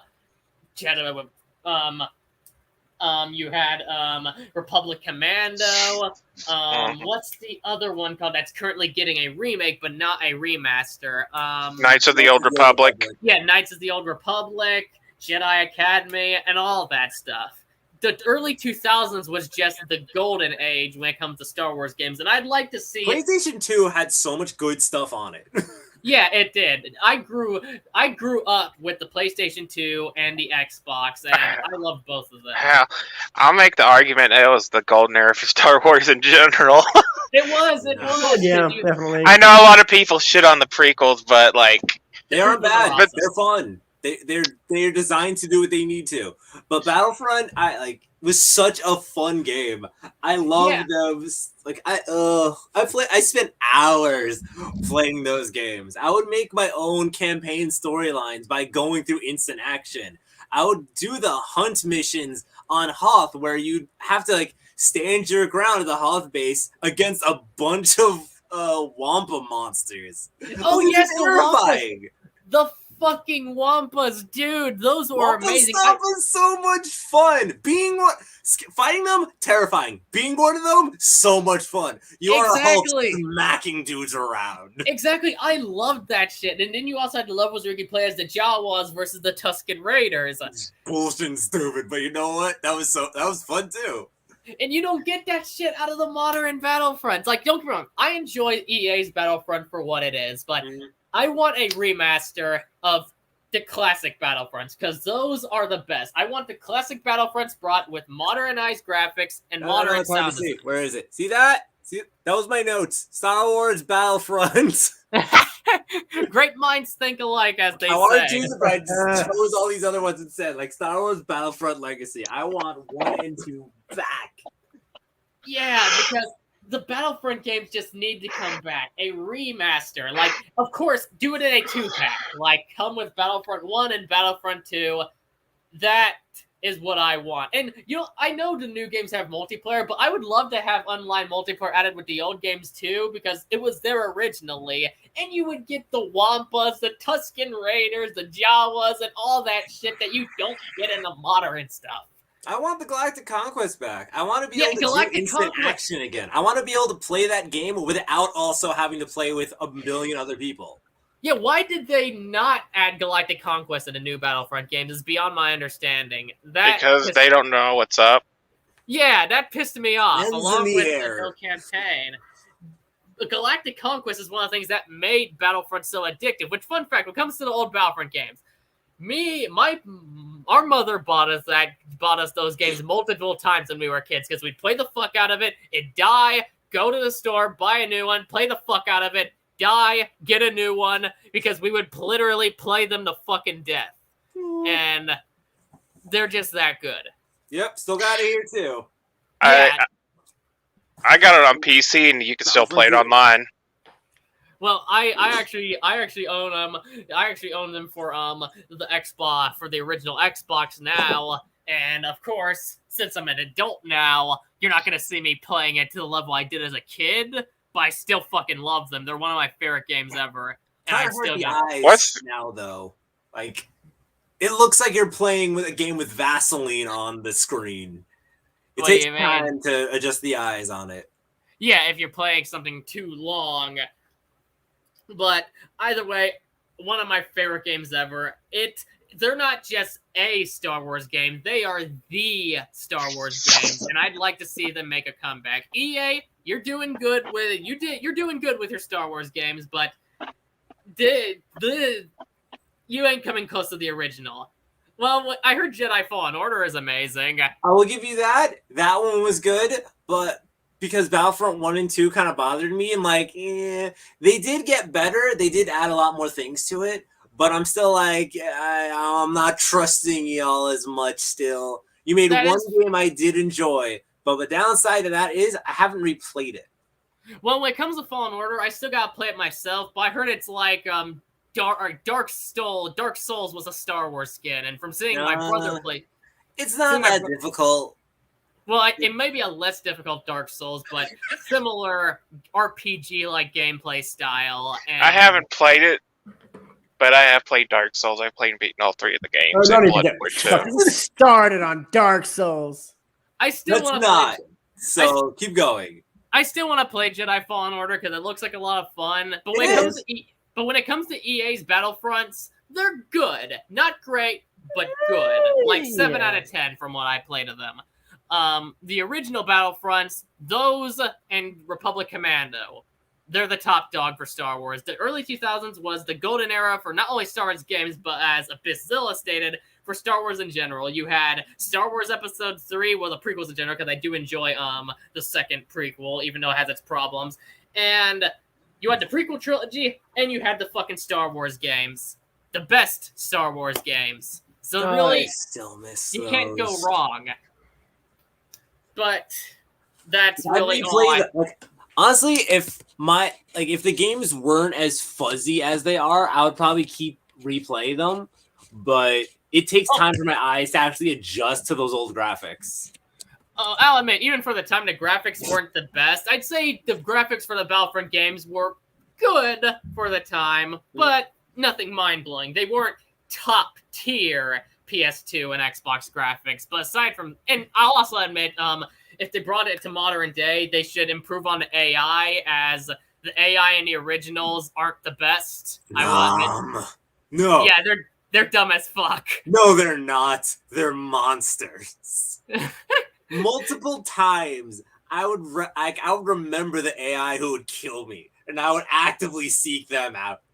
Because there's like Nom Carver, Jory Carver, the Thrak brothers. Whoa. The Erlin family. There's like 4 Erlins. Fair enough. But I remember those bastards. If we're remastering that game, I want like AI name tags somewhere over their heads so I can hunt them down. Fair enough. I personally would like to see the AI approved, because I honestly don't think they're that good AI in They're original not. Battlefront. Like on multiple times, I would do instant action, and I wouldn't start the game. Like I wouldn't actually put myself in the game. I would just start the game and let them go, and then I would see my side was severely losing, and I would look at the KD ratio of like, you guys are killing each other. Some of those guys had like no kills and 8 deaths, and like -2. No, like no kills, 8 deaths, or some dudes like -2 and 4.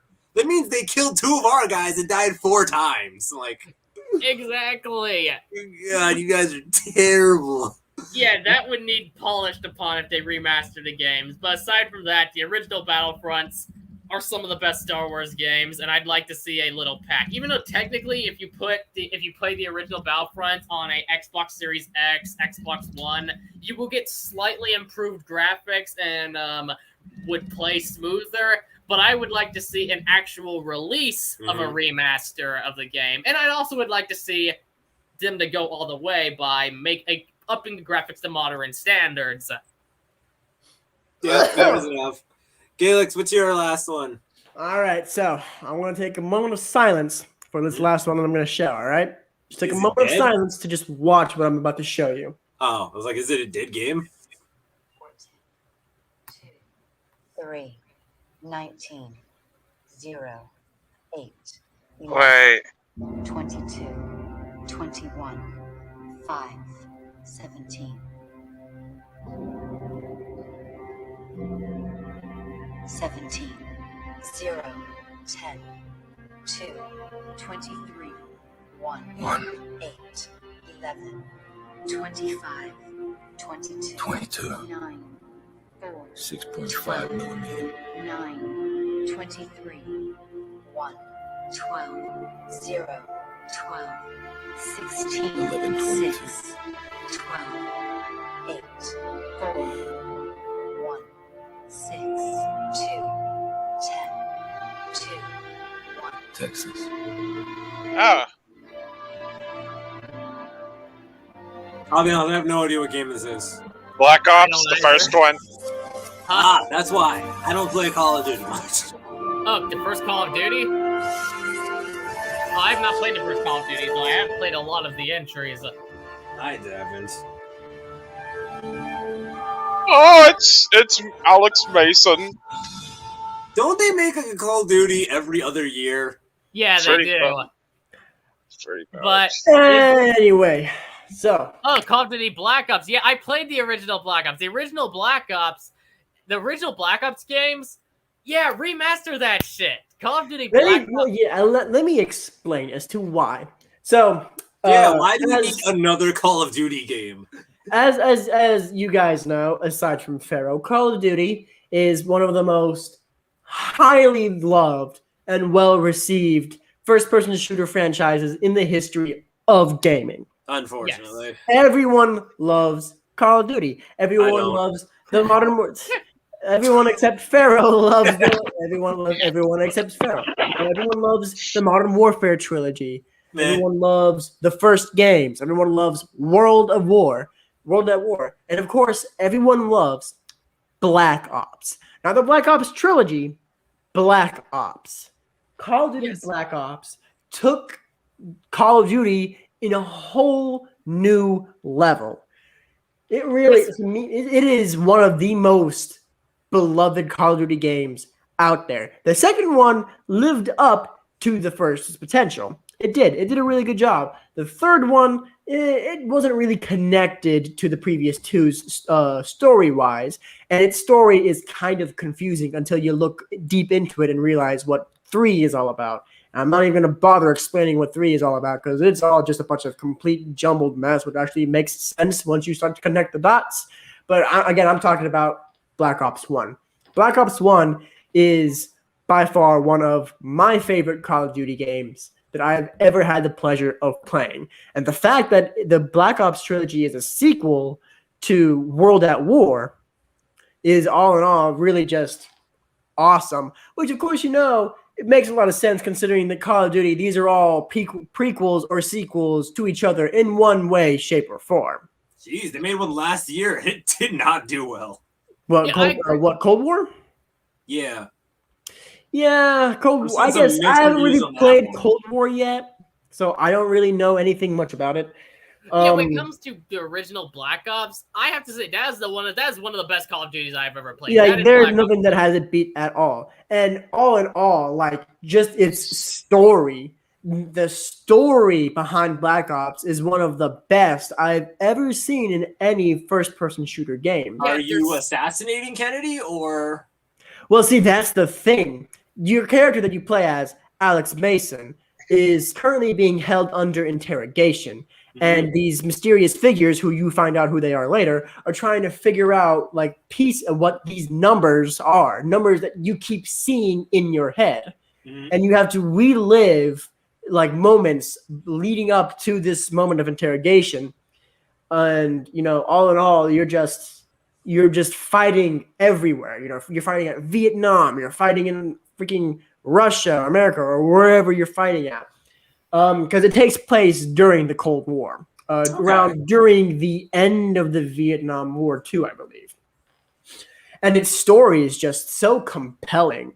Like I know it has so much twist. The character development is outstanding. Like I found Reznov and the whole thing going on with him. To avoid spoiling it for those of you who haven't played it, it is very engaging, and I found myself intrigued to see what was going to happen next. It's not just some generic war story. There is so much more to it, and I really enjoyed it. Like, I enjoyed a multiplayer to Black Ops, but what makes Black Ops as good as it is campaign. The story is 10 out of 10 by memory. Granted, it's been years since I played it, but I remember that one being one of the few Call of Duty games I could actually award the title of a masterpiece.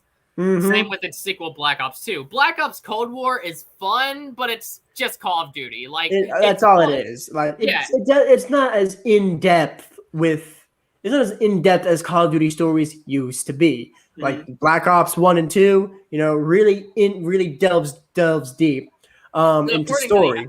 Yeah, Black Ops 3 does a little bit too much of story delving. And until you find out it's all a simulation in your head and you're dying. Yeah. I didn't find that out till much later. Sounds like all these, but I don't play them. And of course, the Modern Warfare stories as well. You just, again, Call of Duty classics, but Black Ops, it really delves into the story of your character, of Alex Mason, who is voiced by what's his name? The actor from Clash of the Titans. I can never remember his name. Liam Neeson? No. The guy that played as Perseus. I don't know. But I can never remember his name. But your character that you play as throughout the majority of the game is voiced by that guy. And honestly, I think it's a really good fit. In my honest opinion. But Black Ops is just one of Sam Worthington? Sam Worthington. That's his name. Yeah. Happy to be of assistance. Say what now? Happy to be of assistance. Oh, yeah. Thank you. Thank you, Farrell. Cody Bratchford, fucking nerds. Damn right we are. Yeah, damn right we're fucking nerds.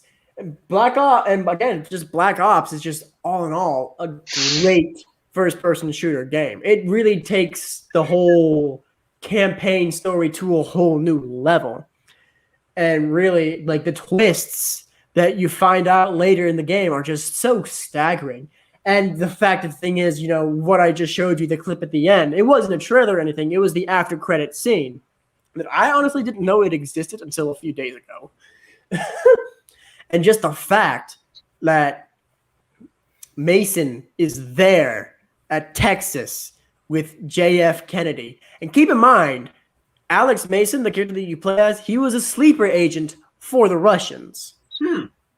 Like that's why he was seeing the numbers. The numbers were like coordinates and everything for other sleeper agents that were going to like destroy America and whatnot at the hands of Russia. Yeah, I was getting a lot of Manchurian Candidate in that intro.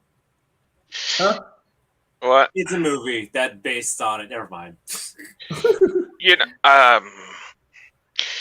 actually know someone who lives in Dallas, and he's only like 5 minutes away from where Kennedy was assassinated. So it's like literally, yeah. And really, and also the fact that it takes actual like historical events and really integrates into the game in itself is also really fun, which you don't see a lot of games doing much of anymore. Yeah.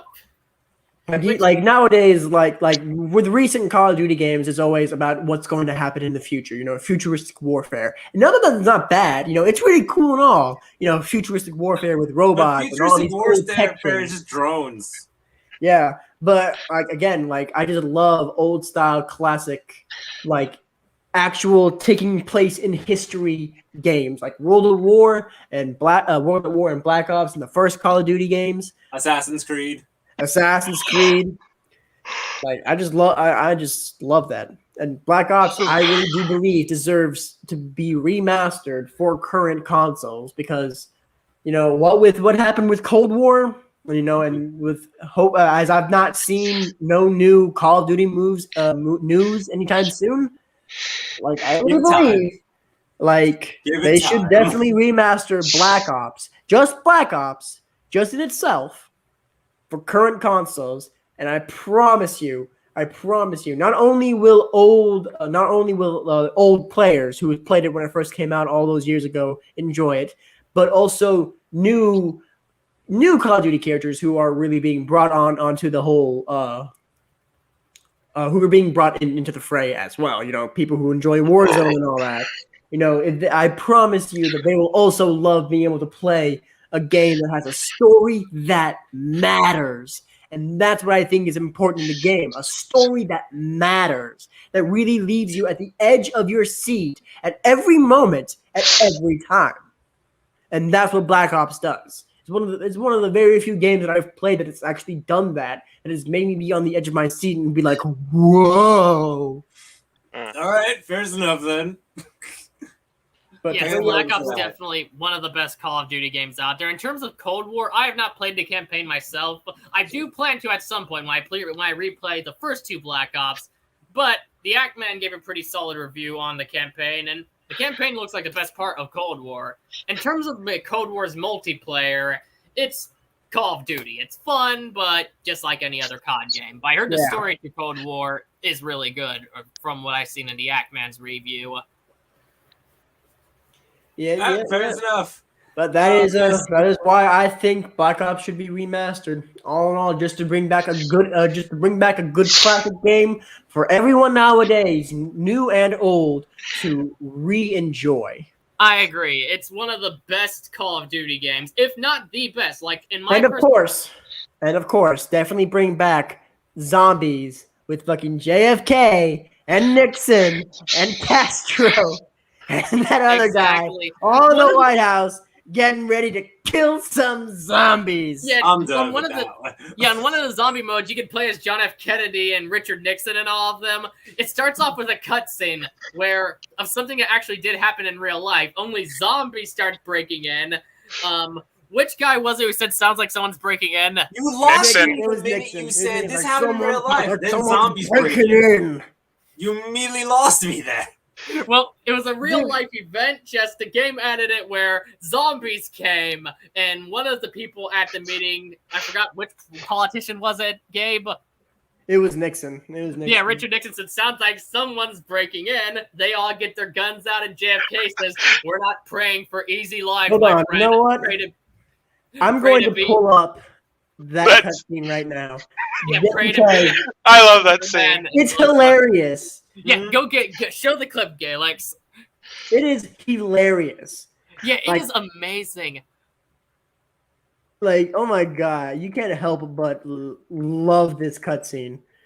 Yes, it's. Here we go. Let me find it. Cutscene. Oh, hold on. 5 cutscene. Here we go. Is that it? Yeah, here we go. All right, yeah. And I just love the guy that voices as JFK. He just sounds like the real fucking deal. Yeah, he's fucking hilarious, especially when he says, pray to be stronger men while loading his gun. He's just speaking in full-on quotes. World, do not stand still. Change is the You should probably turn up the audio. Those who I don't see anything. For the present. I'm seeing stuff. I don't. I see black. Oh, yeah, but do you see the audio? Can you hear the audio? I see and hear the audio, yeah. Do you see the cutscenes? No. You don't see the cutscenes? Well, I can see the cutscene. Yeah, do you see? Wait, the screen. I said, It's a, I he's said thinking now it it now. the It's too future. dark. Oh, no, I missed that. Castro. I'm Minister Castro. This Back to misadventure where? was the last straw. We almost blew ourselves up. Now, we invited you here today. In good faith. Don't In good believe faith. this was a real thing. Sort If this they were thing all And attacked. why is he here? He lost. Because if As they I were always say, attacked while forgive there your was a enemies, diplomatic but meeting going remember their on, names. there would have been a Now, gentlemen, giant thing about it. As I like to think, in the long history of the world, that there are only a few generations. Sounds like someone breaking in. Come on, Dick. Sit down. Oh my God! It appears the Pentagon has been breached. Zombies. Gentlemen, Hold on. Let's take a moment and just focus on that just JFK just says zombies. And that's it. He's not like the way he just says it is like, oh, this is every other Tuesday for me, you know? I mean, it is And- for me at this point. And Nixon was just like flipping the shit out over them. They're just flipping out, and then the JFK is here is like, nah, it's okay.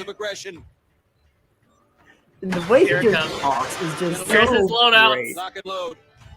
Look at that. All of this is just lost on me, unfortunately. This is absolutely the greatest thing ever. I've never enjoyed the idea of zombies. They never seem threatening or dangerous in any way. And That line is legendary. Look at fucking Nixon right here in the corner. Hold on. Look at fucking Nixon right here in the fucking corner. He's just like, oh yeah, it's time to do some zombie But yeah, killing. that was And an then- actual. That's based on an actual meeting in real life. Only Right. the zombies weren't there. Yeah, there's definitely zombies being brought into the fray, and now then JFK's here, and he's all like, "Pray to be stronger men." Yes, that line is legendary. They made JFK a fucking badass guy. Do not pray for easy lives, my friends. Pray to be. I stronger don't men. see anything online where all of Kennedy, Nixon, and Castro were together and attacked. Well, they weren't attacked. They just had an Yeah, they actual weren't attacked. meeting. It was just a meeting. The developers just decided to add like a little fun spin of just like bringing zombies in, because Call of Duty Zombies has been a thing since Call I of Duty. get what it is. Yeah, I'm the sorry, I'm zombies just- thing was more of a parody of it. Okay. Yeah, it was a parody of that meeting, and then they just get together and kill zombies. I'm sorry. This one, I can't sign into this one. But that Trust me, you guys can bring it back all you want. I can't. I was gonna say what Abyss's last one was, but I think he left. Hold up. I keep Okay, freaking okay. kicking out accents. Yeah, I was You know gonna what? ask what your I- one was. Otherwise, we're gonna be stuck in a Call of Duty rant for another 15 All right, yeah, minutes. all right. Abyss, you gotta end this on a high note. What is the? No, end this on a low Last note. one. Okay. The worst game Okay. possible. Okay, since next week they're going to be coming out with a new Metroid Prime. Oh yeah! Hell yeah! Okay. I would say maybe the trilogy in general, but if we're only going with one game, it's going to be the first one. Because holy shit, that game was absolutely phenomenal. Like, it had no reason to work the way it did, but it fucking did. Like, a lot of people, when they first announced it, they were like, what the hell is this shit? Why is it a first-person shooter? This is bullshit. And then it came out, and everybody's like, holy shit, this is up there with Super Metroid. And Super Metroid's like the best Metroid game. Yeah. Hell, it's considered to be one of the best games ever in general, too. Right. which Metroid did you pick? Metroid Prime. How old is it? It came out in 2002, so almost 20 years ago now. Yeah. Okay.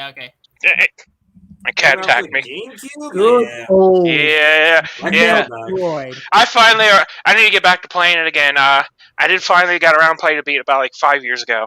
You It was can a never fucking- go wrong with Metroid, my friends. Never go wrong with Samus Aran and her power suit and killing. I mean, you can. Don't. Like, it is very possible to screw that up. For fuck's She always fucking loses her fucking powers like at the beginning of every goddamn game. She has to go through the whole fucking game to get it back.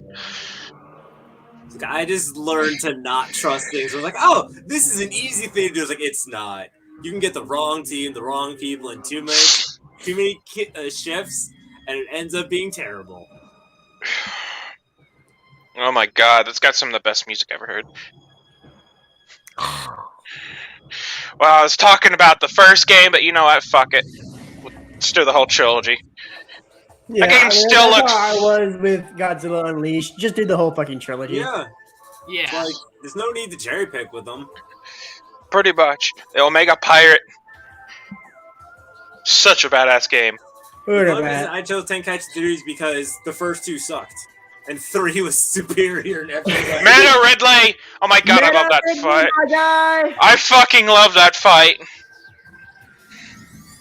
Metroid Prime. When the final boss is called the title of the first game, Metroid Prime. Echoes. That was a fucking wild ass game. Yeah, I still gotta play the Metroid games because, believe it or not, I haven't played them, but but they look like a blast. Oh my god, you were missing out, man.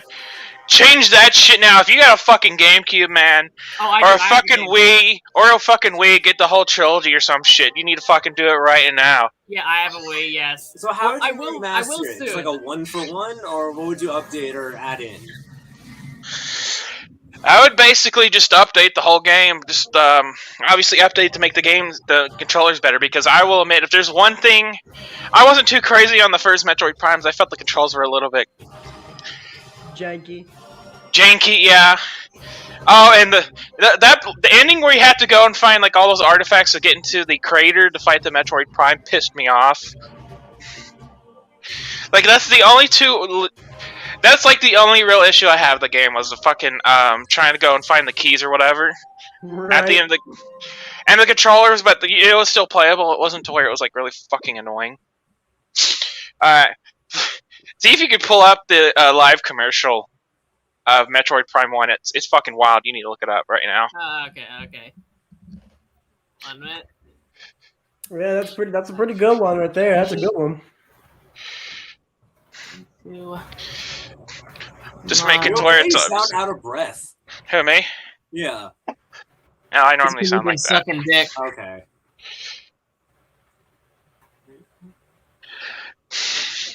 So U.S. commercial. That's what's. If it's live action, then that's probably it. Oh, okay. Let me see.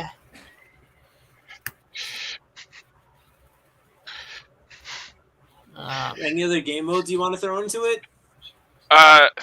To be honest, it's meant to be a Okay, single player stuff, so really not really. I mean, Metroid Prime 2 did add a multiplayer. I did remember that, so I guess you can say, yeah, we can put that in there. Oh my god, that looks so good.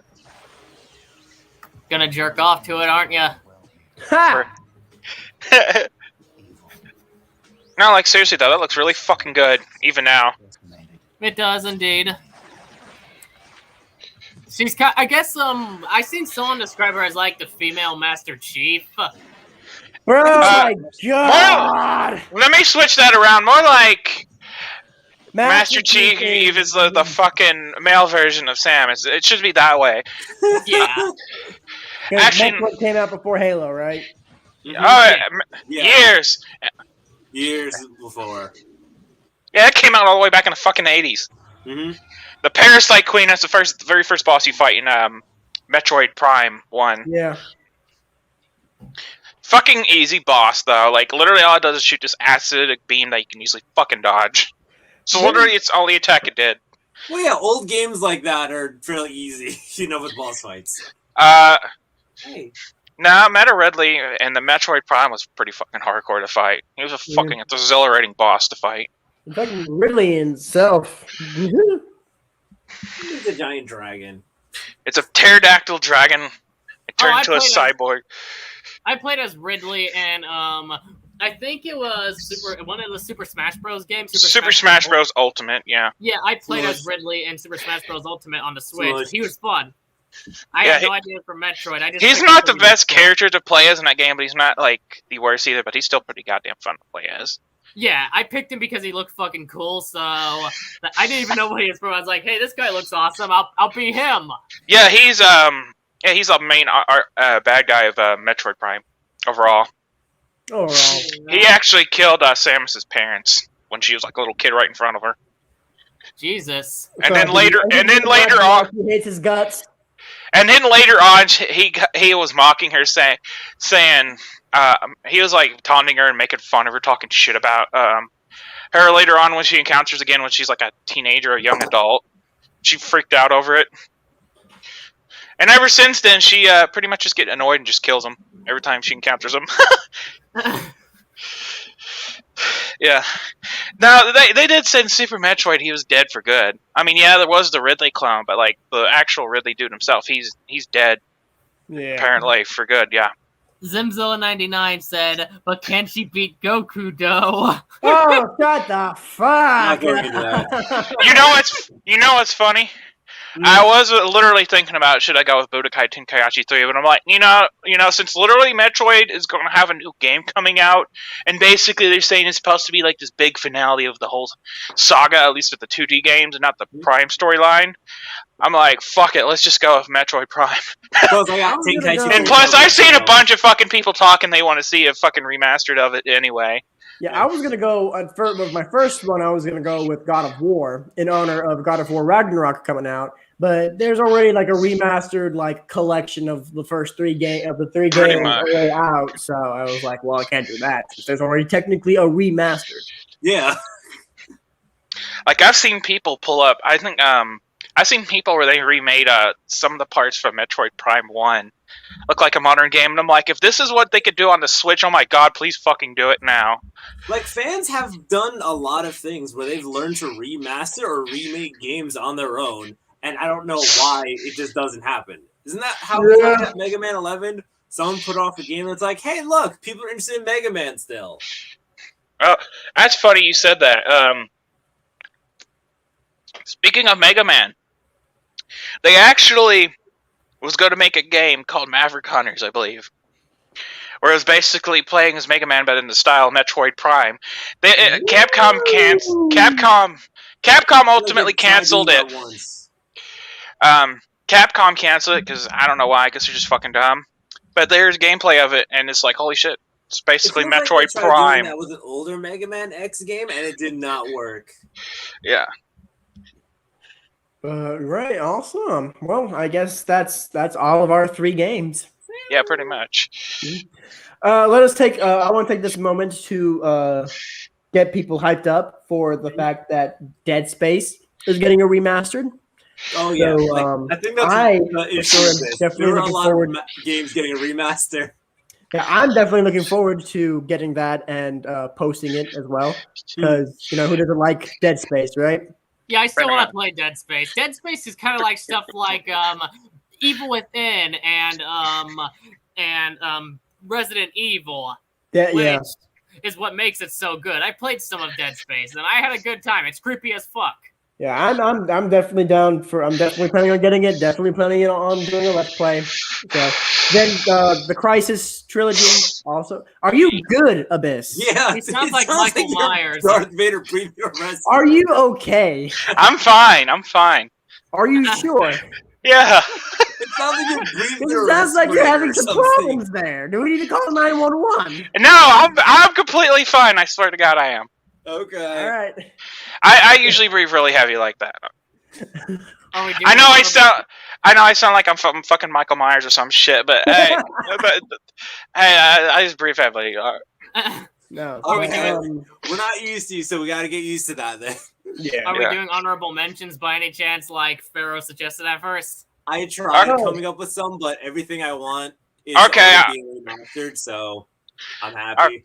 Okay, well, if we're gonna do honorable mentions, then I'll say Budokai Tenkaichi 3, Dragon Ball Z. I said that. You missed my whole thing on it. Oh, my bad. That was the first game I picked. Sorry, my bad. I wasn't around. I was asleep. I just got off a 12-hour shift at like 7. That's why I was asleep. So yeah, you deserved your rest, but yeah, that was my very first pick. We're gonna go in order. Joey, you go first. Technically, Pharaoh's first. Oh well, yeah. Pharaoh, you go first. Honestly, all the games that are getting remastered are already being done, so I'm happy. I don't know anything else I want to do. I just want like different versions of stuff now. All right. Well, honorable mentions on me would be Peter Jackson's 2005 King Kong game. Why? It's a badass game, one of the best movie license games in general. That in some ways kind of serves as an expansion to the first to the 2005 remake. And if it got a remake, and if it got a remaster, I think it should have a multiplayer where you could play as the fucking V-Rex and other dinosaurs. Part of it, but okay. That would have been amazing. Like when I was a kid, me and my brothers wanted to play a multiplayer of it that involved the V-Rex and Kong. Unfortunately, we did not get that, but we still loved the fuck out of it. Another choice would be MechAssault 1 and 2. There's still games made in the BattleTech series, which also has other entries called Mech Warrior, but MechAssault just had its own feel that made MechAssault 1 and 2 such a wonderful experience, an engaging story, likable characters, and some of the best mecha gameplay out there. Brute Force, that I would like to see done on Remaster. It's fun, and it gives unlike other games, it gives an excuse for why you come back after dying, as they clone you. And I would like to see that remastered as well. But the only thing I heard from that was Bro Force, and I missed that game. Brute Force? Oh, you played Brute Force? No, Bro Force. That game was fun. Oh, I've never heard of that, but I played Brute Force. But I don't know Brute Force. Bro Force was you're basically a side-scroller shoot-'em-up where you just play as all the 80s action heroes. Oh, okay, every time you die, you respawn as a different 80s action hero. Yeah, okay, that sounds fun. And of course, so good. And of course, Star Wars Republic Commando. I would have added that on the list, but I wanted to add something that I grew up with, as I just played Star Wars Republic Commando recently. One of the best Star Wars games ever. And that's really all in terms of honorable mentions for me, as I could go on forever, but I'd rather just go with what's on the top of my head right now, so that's it. So it's also 11:40, and I'm sleepy. What would you have in honorable mentions, Galix? For my honorable mentions, first would be Ico, made by made by Japan Studio and Gen Design. If you've played games like Shadow of the Colossus and The Last Guardian, and currently coming out, they've got something else coming out. I don't know what, but there's something else. Ico was the first. I think that would be good for a remaster because Shadow of the Colossus got one, so I think Ico definitely deserves one. Secondly, I would go with Ghost Recon. What was it? Tom Clancy's Ghost Recon Future Soldier, where you get to I don't know. I just loved the third-person gameplay of it. I liked the story. I liked being able to cloak. I liked all the weapons you could customize and all that. And then thirdly, I'm going to go with the Aliens versus Predators games. I feel like that just needs to be redone. Yeah, definitely the Aliens versus Predator video game trilogy. All in between. Bro, I've played the 2010 AVP. I loved that shit. Yep. Best thing that I experienced of AVP, because the first AVP movie is fun. Requiem, I loved it as a kid, but when you get older... I love the Predator. The movie sucked back then too. As a kid, I loved Requiem, but as I gotten older, I love the Predalien, the Wolf Predator, and the story that's going on with the Wolf Predator as a character. But the human characters suck. And it was so freaking dark. Not even the producers and not even like the people on set knew what the fuck was going on. I couldn't see most of it.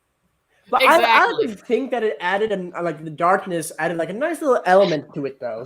No. But the first AVP, I would like to see what's going on with the movie. No, it's like the xenomorphs are known to blend into the dark because of their black color scheme, which I think worked out well in their favor, at least for Requiem, where you could barely see them and it kind of was very suspenseful. That is true. But if you have a Pred alien, I'd want to see that a bit more, where most of the time it was like super obscured where I couldn't tell what it actually looked like. Yeah. The first AVP definitely love the Pred alien. The first AVP movie is fun for what it is. Nothing grand, but if you just go in wanting a fun versus movie by knowing it's directed by Paul W.S. Anderson, you'll enjoy it for what it is, I think. There's like a new one coming out though, isn't there? One that's in production.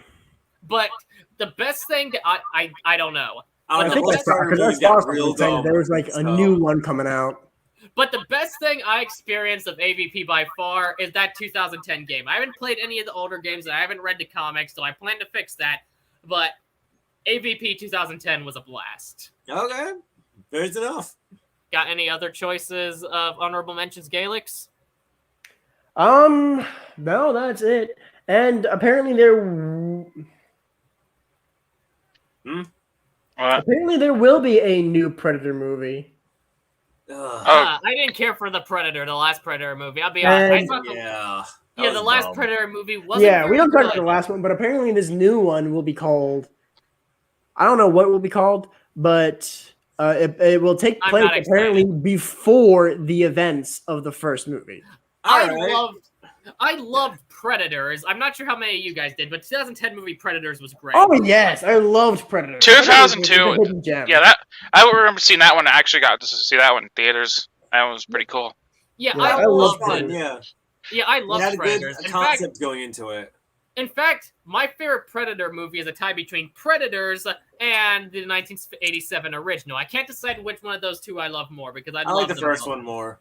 That's tough because I love Predators and that just as much. But when it comes to the newest movie, The Predator, I was not a fan. Let's ignore that one. Shane Black is not that. Let's ignore that. There was a new one apparently coming out. Apparently, it's going to be called The Skull.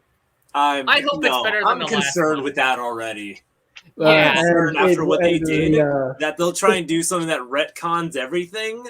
Or by adding in weird lore, it's like, oh, this didn't actually do this, and now it's here for this reason. It's like, you guys are a new Predator film directed by Dan Trachtenberg is now well into filming, according to one of the film's producers. We'll figure that out when that comes to you. Hey, Abyss, do you have any honorable mentions? You know what? I'm just going to say another Metroid game. Metroid Fusion. Ooh. Okay. It was a Game Boy Advance game. That's probably... Wait, so what would that go on? No. It would be probably more of a remake than a remaster, if I'm being honest. But I'd probably make it in the style of Fusion or Dread or something. Yeah. Yeah, only because it was the latest game in the storyline until this new game, Dread, came out.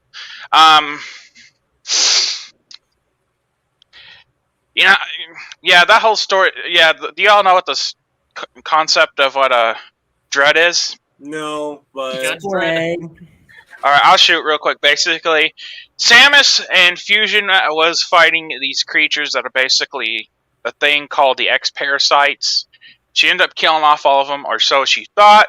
They ended up finding out that they saw like some footage or something of them being like, okay, yeah, they're still around. So she ends up going to that planet, and she's being hunted down by these robots called Emmys. And there's like an evil Kozo, which those are the guys that showed up and raised and trained Samus to like be the badass you all know and love. Like her power suit's a Kozo power suit. They're basically humanoid bird dudes with they're supposed to be really peaceful and have really super technology and stuff. And they're the ones that gave her the power suit and all that stuff. So what's a Dread? What? So what's a Dread? It's probably Dread because you're having to deal with Emmys and stuff, and then there's like supposed to be like an evil Kozo warrior or something. They were been showing off in the trailers. It almost killed Samus, but never does because they haven't showed it yet. We're probably gonna have to play the game Y. And oh yeah, literally they created the Metroids themselves because of the X-Parasite. Like literally, they made the Metroids just to kill the X-Parasites. And from where she killed them all off, and Samus returns too, they make a comeback. And since these things are like super deadly as hell, she almost gets killed by one, but the vaccine from the baby Metroid from Super Metroid was still around and it saved her. So that fucking thing ends up saving her twice. And so she goes in basically acting like a Metroid and Fusion, going killing all the X-Parasites and shit. Well, she's having to worry about an SAX, which is basically taken on her form, basically as a ruthless killing machine, and it's stalking her throughout the game. She's trying to avoid it like the damn plague until the very end of the game where she gets all her powers back, and that's the final boss. Okay. Yeah, I'll be like, wouldn't that be crazy to see like a remake version of this game, like in Dread or something? Okay, Yeah, fair enough. Yeah. I just feel like since it's the one of the big plot points again for this new Metroid game is the X Parasite. Supposedly, keyword supposedly, we don't know what's really going to happen until the game comes out. That's supposed to be back. It'd be really interesting to see what would happen. I figured, like, you know what, we might as well make a remake of Fusion. Be like, since they remade the second Metroid game and the original Metroid Zero Mission, which is a remake of the original, and then Samus Returns, which is a remake of the second Metroid game. You might as well remake Fusion. Give them be like, okay, yeah, here's what happens to the modern audience and like modern graphics and all that stuff. It just sounds like let's just redo all the Metroid games. They're probably going to get to where they're going to fucking do that pretty much. Yeah, I guess that's my pick. There's enough. I think that's everything. Yep. Anyway, that was it for this episode. Please comment your thoughts down below, and if you like this video, please hit that like button, share it around, and subscribe. Make sure to hit that bell for notifications to keep up to date on all my future content. Also go and subscribe to Abysszilla and Galix. They have some good gaming content on their channel that I'd personally recommend checking out. In Galix's case, he offers some fun commentary over the games, and Abysszilla plans to do some more with his channel when he gets the chance. We also have an upcoming review of How From Beyond the Fog coming up, so stay tuned for that. Fun movie. Just a fun movie. I like it. Yeah, it's a good movie. It is. I'd say check out something from Forgotten Pharaoh, but he's... I don't do anything. Yeah. I just exist. He's from Galactic Nerd Outpost right now. He might have something new down the road if he decides to. But right now... No, I'm just going to secretly take over this channel from you. Okay, fair enough. But right now, he's just one of the people on this show. But thank you all for joining me, including those of you who are in the stream itself. Thank you, guys. Always fun to talk to you. And also feel free to check me out on social Have a good media. night, y'all. Links are in the description down below. This is Daikaiji Spacezilla, leaving the building. Bye-bye. Chala.